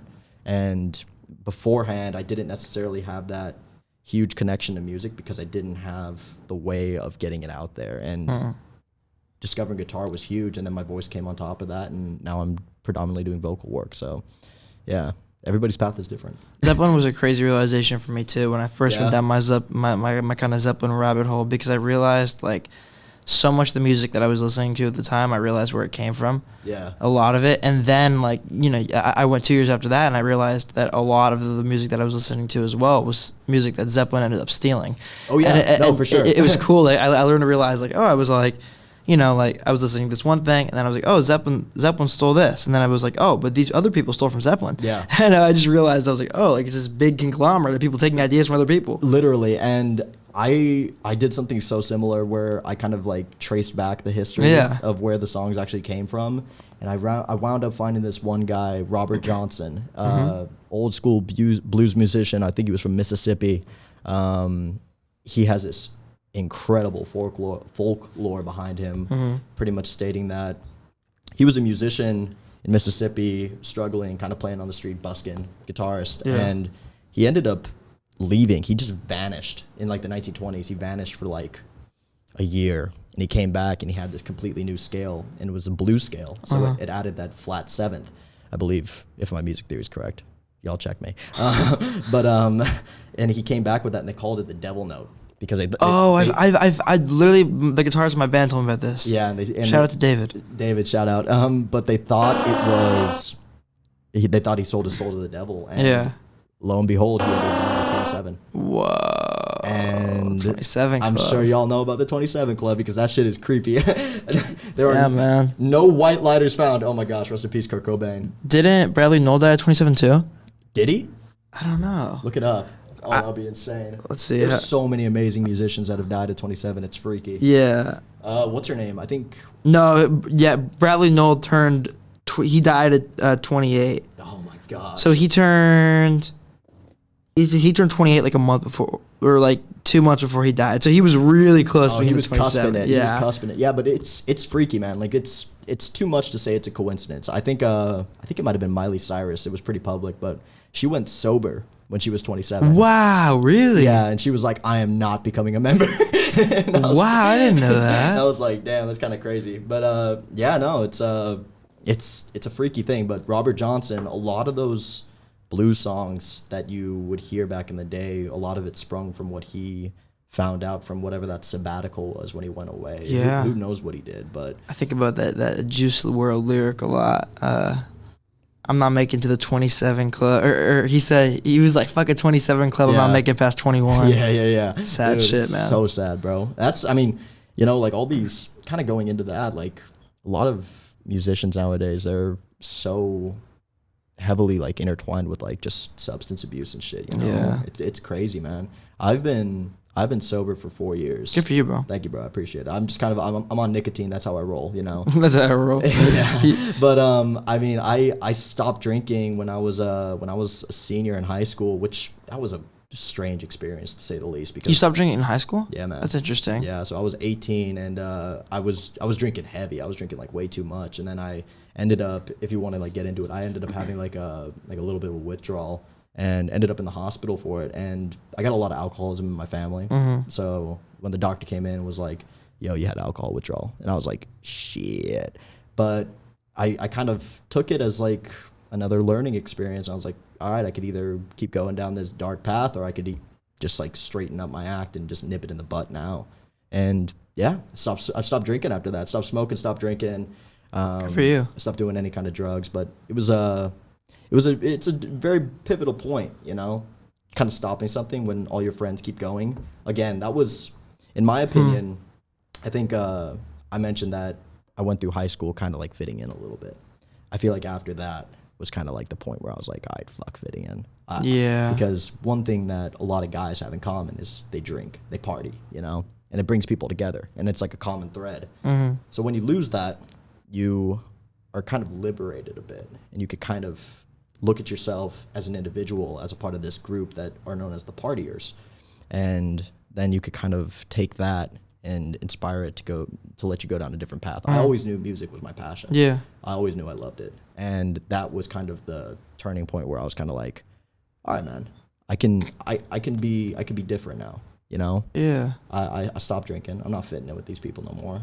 Why not just keep going with this wave and just start something new? I think a pivotal point in my life was when I realized that concerts were my parties. Yeah. That was like a very, very pivotal turning point in my high school life, I think. That's a great way of looking at it, man. Yeah, like I was going to parties and I was also going to concerts at the same time. And then there was somebody just clicked in my brain and I was like, wow, I like one of these a lot more than the other one. Yeah. You know? This one is giving me a lot more joy. Yeah, exactly. I'm not incredibly hungover the next morning, you know? Yeah, it's nice, though. You discover things about yourself through music like that. Yeah. And it allows you to do that, which is so dope. Was there any scene in Concord at all? Concord there's a lot. Concord's interesting. So there's not a lot of a music scene in Concord, like at all, really. I wouldn't assume there would be. Yeah. And it's interesting because like there was a period where I was in high school where like Martinez had like a pretty booming hardcore scene. Really? Yeah, and That's that was out there for a while. I kind of died a little bit, but there was some spots out there. But the East Bay, man, has really always been, at least, you know, my whole life when I lived there for 21 years, it always was a bit of a dead zone for music in the Bay Area, which is interesting because, like, you know, like there was music coming out of like Pittsburgh and Antioch, but not really like shut up. Not Not even like a scene. So it was less of like a scene and more of like, you know, there were like individual rappers like coming out of Pittsburgh and Antioch pretty much, and that was about it. And there wasn't like a scene at all. And I think a big part of that is like there's not really any venues there. Yeah. Like there isn't really, like I was trying to think about this the other day. There's not really a single venue in the East Bay outside of the Concord Pavilion. Okay. And it's kind of fucked up. And that's something I really, really want to change. Like I really would love to bring like more music to the East Bay because it's really a dead zone. Like if you're not driving to Oakland, well, okay, I'm sorry. When I say the East Bay, I'm obviously excluding like, I'm obviously keep on kicking this camera. My bad, brother. I'm obviously excluding like Berkeley and Oakland and Emeryville, you know? Yeah. When I say the East Bay, I mean like the East Bay, like where I'm from, like Concord, Pittsburgh, Antioch, Brentwood. Deep. Yeah, like deep East Bay. It's like, you know, that's why I was going out to the city so much as a kid. Makes sense. And like that's why I got so involved with the San Francisco and the Oakland music scenes because like there wasn't a lot going on in Concord, and I wish there was because I've met so many talented artists out there. One of my dreams, like my biggest dream, like if you asked me earlier, like what do I want to do with this? Yeah. But if I could open a venue in downtown Concord by the time I'm 30, dude, yeah, I won. That's man. all I want. Like that is my biggest dream. Hey, you won that dream, but then there's always something bigger. There's always something bigger. That's another part of my whole philosophy, man. Like I'll set milestones like that, and that's a wonderful milestone, like to be able to give all those dope artists that you like probably knew growing up. Yeah. And I mean, I'm sure there's still some coming up right now. There are, yeah. Yeah, that just want to get out there, you know, and to give them that platform, to give them that base to actually like kind of like blossom a bit. Yeah. It's huge. You're watering the soil for them. Yeah. Yeah, which is dope. But trying to think of Concord musicians to shout out. Shout out to Kilroy, shout out to Golden Boy, shout out to Breathe Music, shout out to what else? Yeah, I mean the everything. Shouts out all those people. Everything happened at Breathe Studios. Those are some great guys. There's a studio in downtown Concord that my homie Breathe runs. Yeah, but nice. What's up? Could you shout out after Gabe? I said Gabe, Breathe, Kilroy. There's another one. I think I just said everything happening at Breathe Studios. Yeah, but there's not like outside of that, I don't know of any other studios in Concord really. Yeah. It's a shame. I mean, I play music in Concord, you know, shout out Clover, but like it's just there's not a lot here in Color. Shout out to Here in Color, but there's just not. He's running through. Yeah. I'm thinking like the 10 Concord musicians I know, but it sucks because I think if there was a venue there, I think it'd be like it could be a breeding ground. But yeah, man, it's interesting. I think that's one thing that all East Bay kids share in common is they just grow up going to the city for music. Yeah, because they don't have the means. Yeah, there's nothing there, you know, and I love where I'm from, but I really would love to be able to be one of the people who like brings more music there, you know. That'd be dope. Start a Concord scene, man. Yeah, man. Yeah. I don't see why. Maybe it's like it is an older community. I think like. Yeah. I mean, Concord's huge. Like, Concord's a gigantic city. Yeah. There's a lot of people from Concord. But, like, I grew up, so I grew up in, like, Concord and, like, North Concord. And then, like, I moved to, like, Clayton, which is, like, a suburb of Concord. Okay. And then it was kind of bouncing back and forth, like, Concord, Clayton, East Bay. Yeah. And, like, there's both those communities are just, like, I mean, it's a lot of people who, like, work in the city. Yeah, dude. It's a lot of people who work in the city and commute. That's how it be. Yeah, but there's just not much of a scene. But I wish there was, man. Hey, you'll get there. Yeah. I got no doubt you'll get there. But yeah, it's just it goes to show that if you don't got the means for it, you'll end up seeking it out. Yeah. Which could help because then you have that wander bug in you. Yeah. You know, and it probably cultivated a little something in you because it wasn't just given to you on a silver platter. No. Where you kind of had to go find what you wanted, and that could be helpful in a lot of situations. Well, that was kind of the fun part. I think when I first started like doing what I'm doing and interviewing musicians in the city. Sure. Like the fun part was like finding somebody randomly on Instagram, going and meeting them without any preconception of who they are. Yeah. But just enjoying their art, and then you have no idea what the fuck's going on. Yeah. Like going, meeting them, interviewing them in a basement or a studio or on top of a car, and then like after that, like meeting all their friends and then interviewing all them and then meeting all their friends, and it's just this giant spiral. And it's like I feel like I know so much about about like music in San Francisco specifically now because I just not even from there. Expanded that web. That's the crazy part. I'm not even from there. Yeah, that's the craziest thing though, because it allows you to branch out, and people love. They always say that selling out in your hometown is difficult. Mm-hmm. And that's because a lot of the times although it's shameful, a lot of people don't want to see someone from their hometown. Like subconsciously, they don't want to see them succeed. They don't want to see them huge. Crabs in a barrel. Yeah, and they don't want to see them get out of where they all grew up, you know? Yeah. And for you were coming from somewhere else.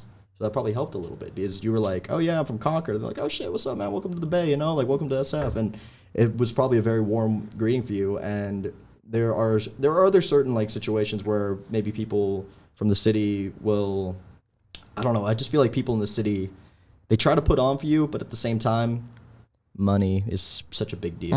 Yeah. And if the money ain't coming in, it's like you're from the city, like they expect you to bring something with you. Yeah. I don't know. It's just part of the culture there, I feel like.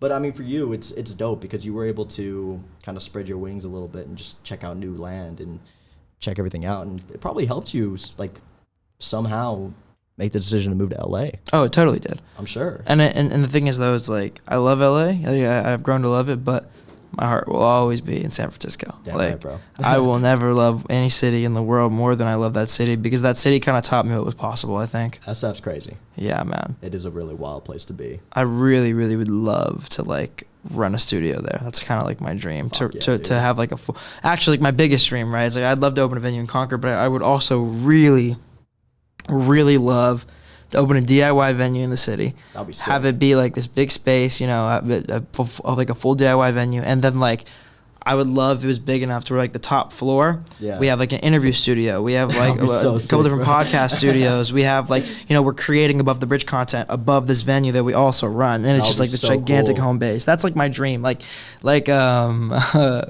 We went to this thrift store in Reseda earlier, or a couple days ago, me and Mario. Yeah. It's called Universal Thrift, and it's just this gigantic building. Right. And it's like, I was telling him, I was like, damn, like, I wish I had this building. Yeah. Or like New Parish in Oakland kind of has that. They have like an upstairs, or also like Bottom of the Hill kind of has that too. They have like you go into the patio and then go upstairs. For sure. Something like that. Like that would be incredible. You walk into Universal Thrift and you're like, the things I would do in this building. Yeah, literally. Your imagination, the gears just start turning. Yeah. No, I get that for sure. Do you have any abstract San Francisco dreams? Like things you would do for the city if, you know?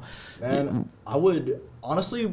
I like the whole DIY thing where like you could just have like random heads come in and play music. I really do like that. I think as of right now, dream for the city is just to start some sort of kind of similar, like start like this basement thing where you just have like this dingy crowd and it's just like super random and like people off the beaten track can just pull up and start listening to the music. I mean, there's plenty of people in the city that are just like wanderers and off the beaten track. And they don't really got a place to go too much. You know? I mean, they got a few venues which are dope, but like at the same time, it's not the kind of thing where here you have in LA there's this one it's called The Smell. Yeah, it smells sick, super historic. Yeah, that place I was looking into that a little bit before because I reached out about different venues I should hit up, but The Smell. Damn, I wish I recommended The Smell to you. I didn't even think of that. I looked up The Smell and they were referral based, so you had to. Yeah. I thought that was so dope though. I mean, I went on their website and it seemed so like authentic. It's so DIY. Like The Smell is like LA's Gilman. Yeah, exactly. It seemed super authentic. It was like you got to know somebody. You got to like actually give to the community to actually be able to earn a spot here. And it's super interesting. I found that dope, man. I was like, dude, that is so sick. Funny enough, actually, from the list of places you told me to hit up, the only place that got back to me, which surprised me, was the Troubadour. They got back to us too, yeah. We were talking about booking there. Which is so sick because that's where that's Elton John had his first show in America there. Like I was like, and like all those like rockers from the 70s, they were all playing there. It was just like hearing back from them. That was another moment. I mean, I got a denial because they were booked out the days I was here. But even hearing back from them, I was like, shit, the Troubadour reached back. That's they're I mean, I don't know, but they seem like great people. They got back to us. Like, we emailed them on 2 different occasions about different things. It didn't end up working out. But, like, they got back to us both times. Like, it seems like they're very, very good about that. There's a lot of venues that, like, aren't good about that. They just don't hit you back. Yeah, and you just get lost. Which I understand, because, you know, they probably get hit up by, like, tons of people. And no, it makes sense. Yeah, I mean, I could, even for you, I could only imagine what any sort of event space, what their email box looks like. It's probably a flood of people just being like, let me play. It's probably like, dude, if I was managing that email box, I'd be freaking out. I'd be like, oh my gosh. Where did you play your first show? I played my first show at Hotel Utah. Oh, okay. Yeah, I played my first show at Hotel Utah. Had a good little showing. A lot of my homies came out. From there, I went to Piano Fight. From there, I went over to... Oh, man. There was another venue that I'm blanking on the name. I keep on blanking on the name of these venues. The last show I played was at the Makeout Room. I played at the Makeout Room late last month. And that's a cool little venue, man. I mean, I really never been there. I've heard it a bunch of times. Never been there. They have a really cool little like setup with they have a disco ball, and then they have all these like string lights and everything. It's very cool. It's very ambient. Like it's a nice vibe, and it fit my music style because like when you're like kind of going into that like goth pop wave and all that stuff, it's just finding, like we were talking about before, finding a place where you feel at home to play that stuff.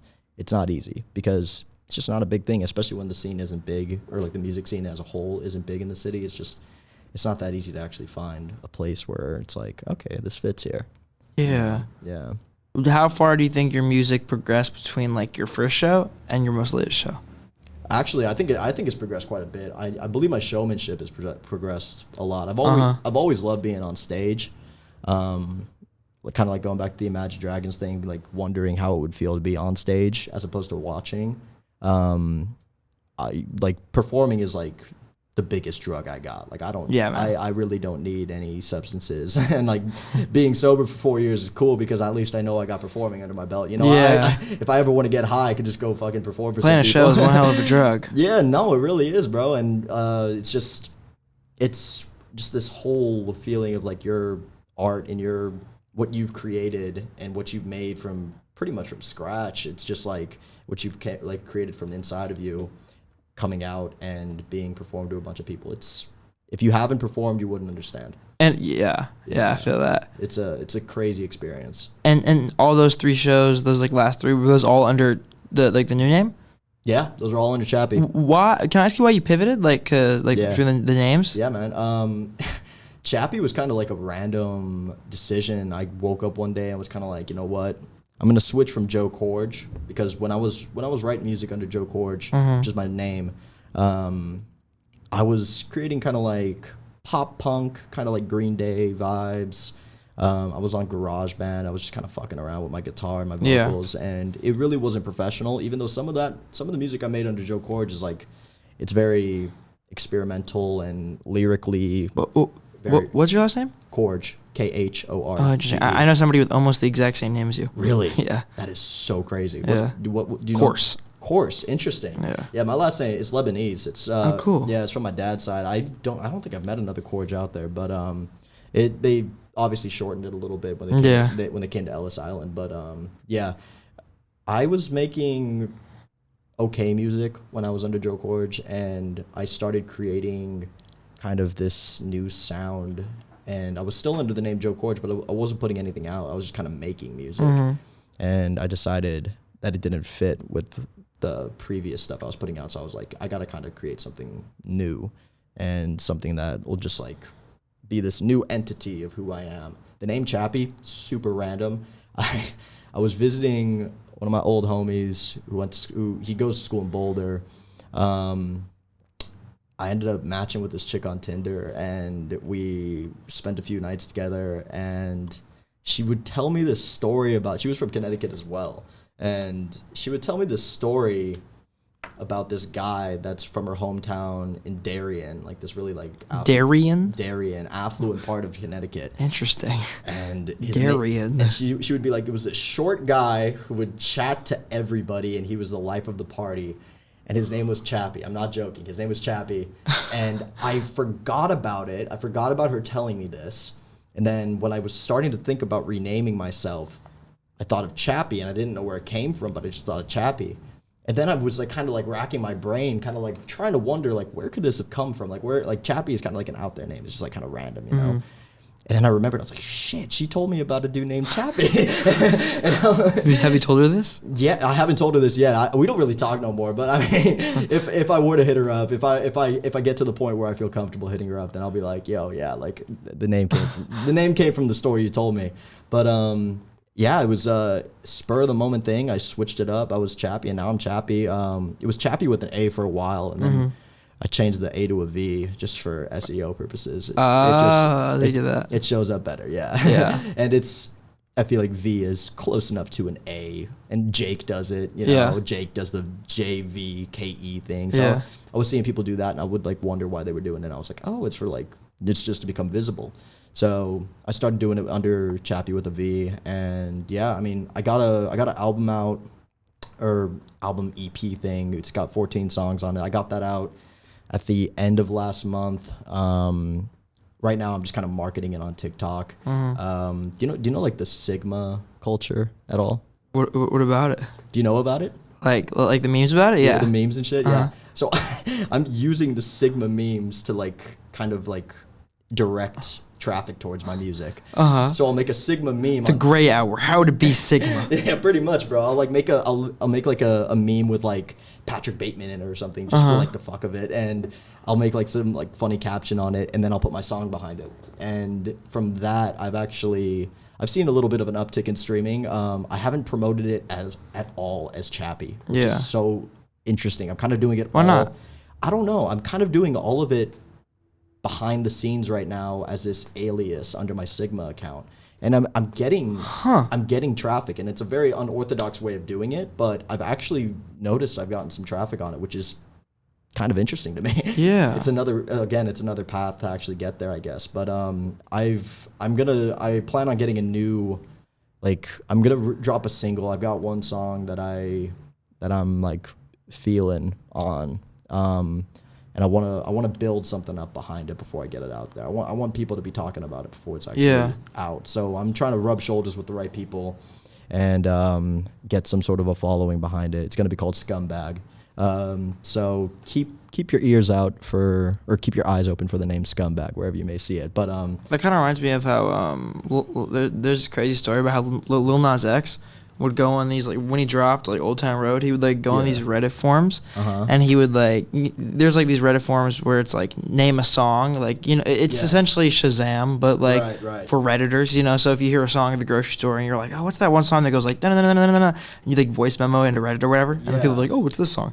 He did that with Old Town Road. He would like go on all these forums and he'd be like, what's that one song that goes like, I got the horses in the back? But he obviously he knew it was his song. Yeah. But it's like people would be like, oh damn, I know that one. What is it called? They look it up. They listen to it. They're like, oh, this is cool. They added their playlist. I'm gonna stream it. Dog, genius. That is so genius. He's a genius, man. Like, he is one of the most advanced like music marketing minds, and I don't think anybody thinks about it. Oh, I believe it though. That alone is incredible. Old Town Road is 1 minute and 59 seconds long because that is scientifically and analytically the best length to make your song if you want it to get traction on social media. Are you serious? Yeah.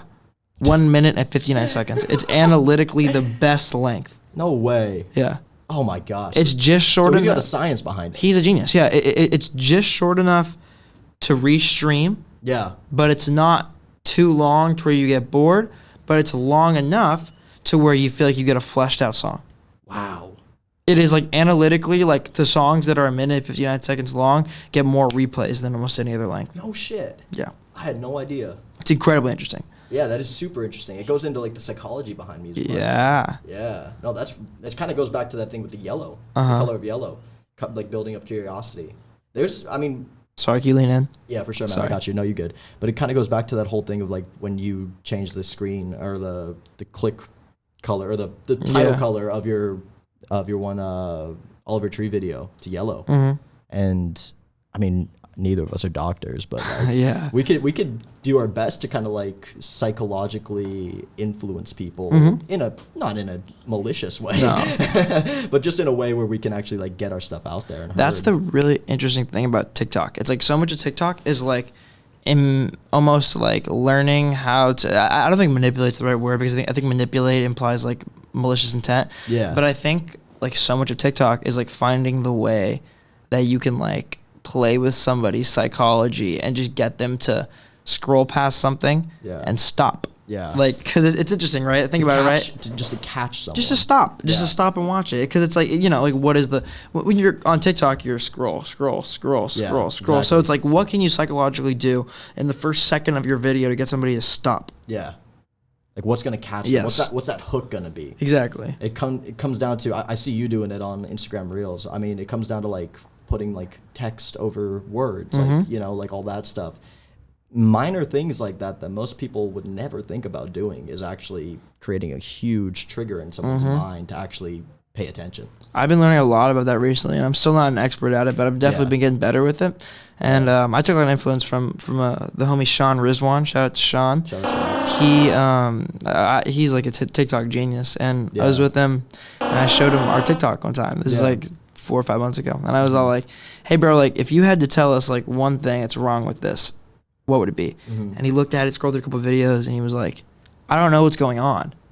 And I was like, "What do you mean?" And he was like, "Well, I can click on this video and you're talking about something, but I don't know what you're talking about." Okay. And I was like, "Oh, that actually makes perfect sense." And it's one of those things that like seems so obvious, but I didn't even realize it. Yeah. So now it's like I make very, very specific, and like I'm very careful to where like when you click on one of our shorts now, like I want you to not have to guess what's going on. Like I want you to know what we're talking about. You know? Like the first thing that comes out of your mouth is the premise. Yes. Of what the video is about. Exactly. So it automatically the viewer knows what they're getting themselves into. Yeah. That's so interesting. Yeah. That's a great idea, though. It's all like psychology, because if somebody scrolling and like, you know, like there's all these like subconscious things that your brain will tell you that like you don't fully realize, but it's like, if you go to a video and your brain tells you, I don't know what this is about, you have two options. Either you can stay long enough to figure out what it's about, or you can scroll to the next one to find something that you might know right off the bat what's going on. And the second option takes a lot less time. Yeah.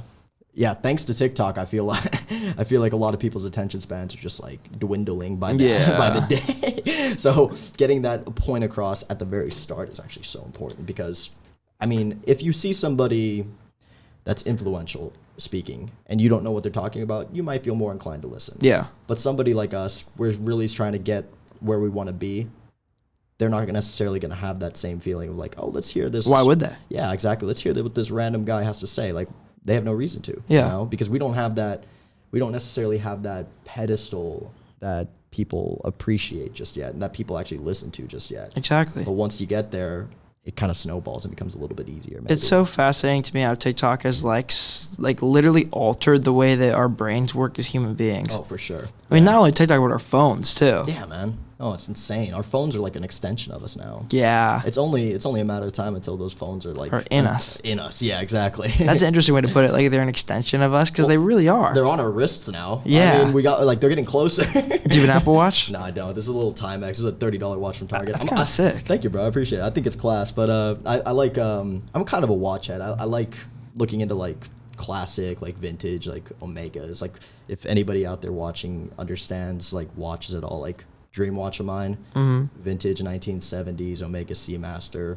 That's a beauty watch, yeah. But I don't know, like watchmaking is interesting to me. I don't know. How did they make a watch? You know what always interested me about watches is they have like a specific battery. Yeah, dude. That like not a lot of other things have. Yeah, it's like that weird little flat battery. Right. So sometimes watches like this one, for example, is a quartz battery, and it'll rotate just based off the battery life.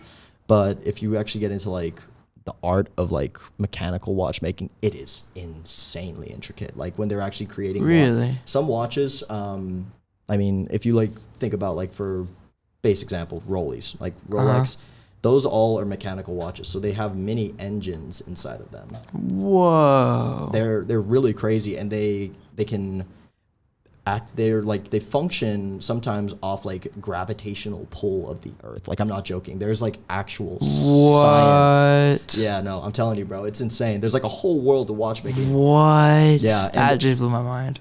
If you look up videos of like watch repairmen, I do this sometimes in my free time. I'll be on YouTube going down a rabbit hole, and I'll look up watch repair, and they open up the case and everything, and they show all the mechanics inside. It's like those subliminal interests that come up when you're like high at night and you're really scrolling through. Like I remember, dude, like I would catch myself like literally when I was in high school, I'd catch myself like for whatever reason, like late night getting into these videos of people building houses, and I don't know what it was. Those are crazy. I got so interested in the videos of people like crafting the houses, because you know like when you're in a house, you don't think about it. You don't think about like, oh, how did that wall get engineered? But it's like there's building a house there's some freaking science to it. There is so much that goes into it. Yeah, it's actually insane. The engineering behind it, it's like the people. There's just so many cogs in the equation that actually allow it to work. My other example, that Zootier. Do you know what Zootier is? No.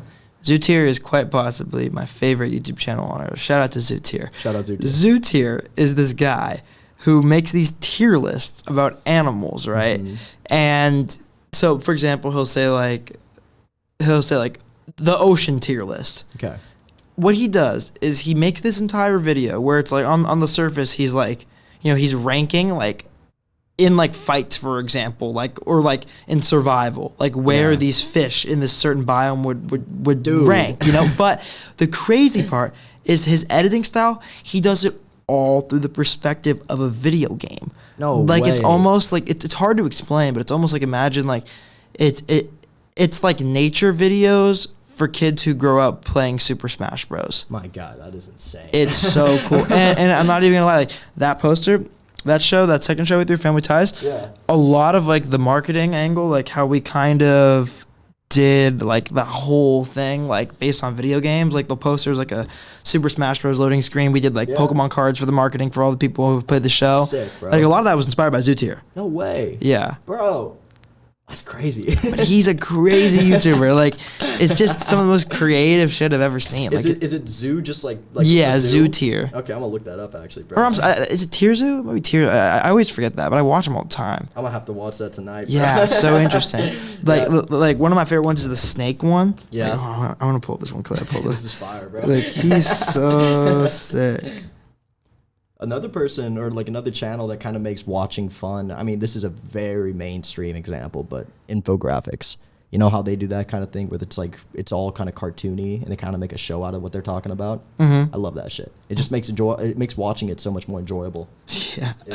I feel that. Like look at this. If you look at the titles, are cows OP?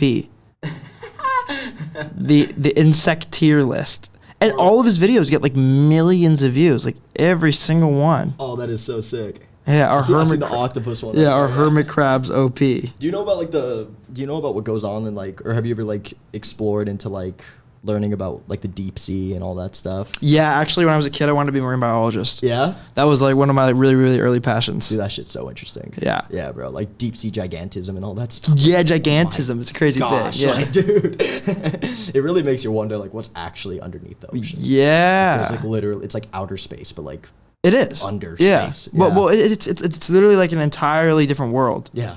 Ecosystems completely different. Like it's just all so drastically different from what we're used to, and like there's like no light down there.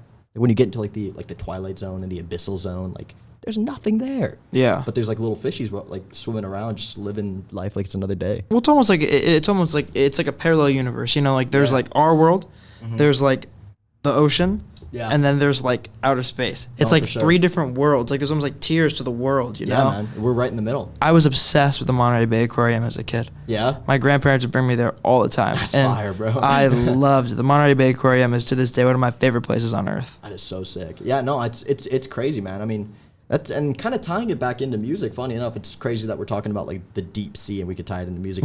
But when you mentioned parallel universe, it's like that's another thing that we could do as like musicians. We could create that parallel universe for people. I think concept albums and albums with an actual storyline behind them is such a lost art now. I agree. And when there's actually like an album that you're supposed to listen to in order from start to finish, and it's all pretty much just like this like story, and it just depicts the character going through all these different trials and tribulations throughout an album. Fucking love that shit. That's something I really want to do in an album. I want to ask you about the title of your album. Was there like a greater concept to that? Like, yeah, man. What does the gray hour mean? The gray hour was taken. There's this time of day right before sunup, and it's like dawn, but it's not orange skies yet. It's gray out because it's nighttime, but it's like this in between kind of limbo phase between the sun coming up and showing its color and then the moon going down and the darkness dissipating. It's kind of like right in the middle.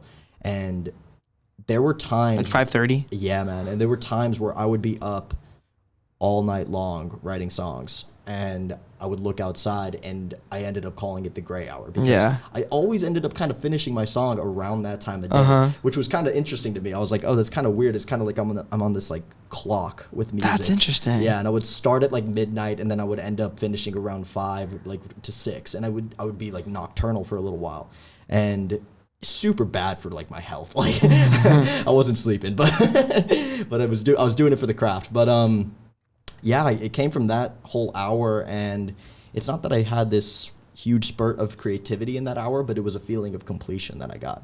And the gray hour really encompassed this feeling of, I just finished something. I'm one step closer, you know? And I feel like for a lot of people, the gray hour can be depicted as kind of like this dismal, this gray is very like bland and there's nothing going on. It's just like, it's gray, you know? It's not vibrant or anything.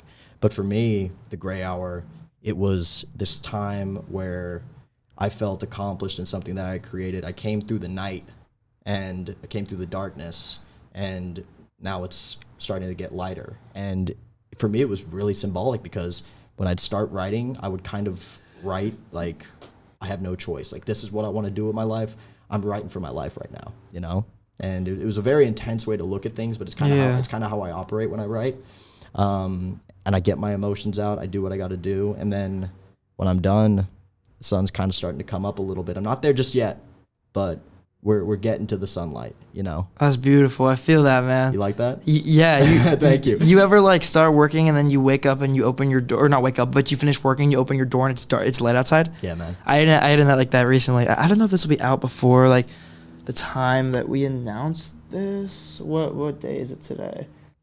It's today the 25th. Yeah, 25th. I think we announced this in like I'm just gonna say it. We did this. Actually, I don't have to say it. Yeah. We did this gigantic project, right? And I'm so excited for it. It's gonna be announced in like 2 weeks, I think. As you should be, bro. Thank you, brother. Thank you. Yeah. But I'm beyond excited for it. And it was like the first time I felt like I had directed something major. Sure. And it felt like me in like a creative director or full director role. And I also like fully edited this entire thing. So like, you know, without saying too much, it's essentially like a TV show. Like, that's dope, but man. like a full season of a TV show that I kind of directed myself and edited myself. But it's like, I think I put in a matter of like 2 months, probably over 200 hours of editing into this one season. I poured my heart into it. Labor of love, baby. Yeah, but it was the first time since I moved to LA that I'd be working on something. So pretty much like my Friday, Saturday, Sunday, I'd get off work, I'd come home, get home by like 11:30, and then it's like I start working. I wouldn't go, like I'd work till like 5, 6, 7 a.m. Sure. And then like the door would be closed because when I was working on this was like 2 months ago and it was really cold. Yeah. So like I'd have a blanket, I'd hear all my jackets. And then like by the time I finished working or finished the episode that I was working on, I'd open the door and I would see the sun rising. Oh yeah. And it was like this symbolic, man. Yeah, it was bittersweet, you know, but it was bittersweet because I felt like I was like, man, like I really did it tonight. No, yeah. But then it was also like, this is awful for my health. Oh yeah, it is. But at the same time, I mean, nothing beautiful comes from no sacrifice, you know? Yeah. You kind of got to give something up, not necessarily give up all your health. I mean, keep on, like hold on. Yeah. That wealth is money. But at the same time, health is money, not wealth is money. Wealth is money also. Wealth is money too, though. But at the same time, you kind of just gotta, you just gotta fucking work, man. Yeah. You literally just, you need to work. And working is not that 9 to 5. It's not working during the day when everybody else is doing it. If you want to do something that no one else has done before, you got to do things no one else has done before. Yeah, hell yeah. You know, it's kind of like you really gotta put yourself out there, and you kind of got to put yourself at risk of certain things and hope something beautiful comes from it. Yeah, man. Yeah. Last thing I wanted to ask you, if you could like translate, well, I guess 2 things. It's kind of like a 2-part question. For sure. If there was like one message you could like send via your album, like the album you just put out, yeah, man. What would you want that message to be? And then also like, what's next? Okay.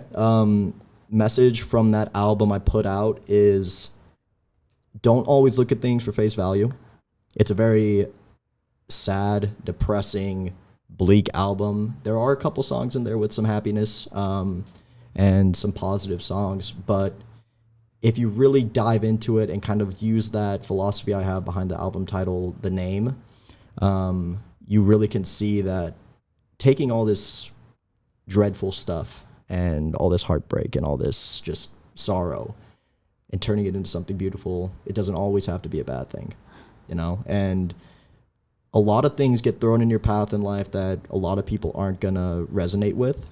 So talking to somebody about it might not always be the best thing. So maybe finding something on your own can be that way. And if you really wanna get what you want to say across, sometimes you just got to find an outlet that people are going to listen to. And I'm hoping people are going to listen to it, and that they're going to understand that when you take something dark and depressing and turn it into something beautiful, it really just kind of turns the whole situation on its head, you know? Yeah, it alters the perspective and the way in which you're looking at your reality. Exactly. Don't take things for face value. I kind of got on a tangent there, but don't take things for face value.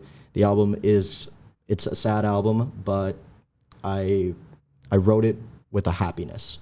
I got pleasure from writing sadness, and I'm sure a lot of artists can resonate with that as well. But you find pleasure in writing about sadness sometimes because it gets it out of you. What's next? Like I said, I got that one song that I'm really, really feeling called Scumbag. We are not talking to a distributor just yet about it, but we are working on getting it out.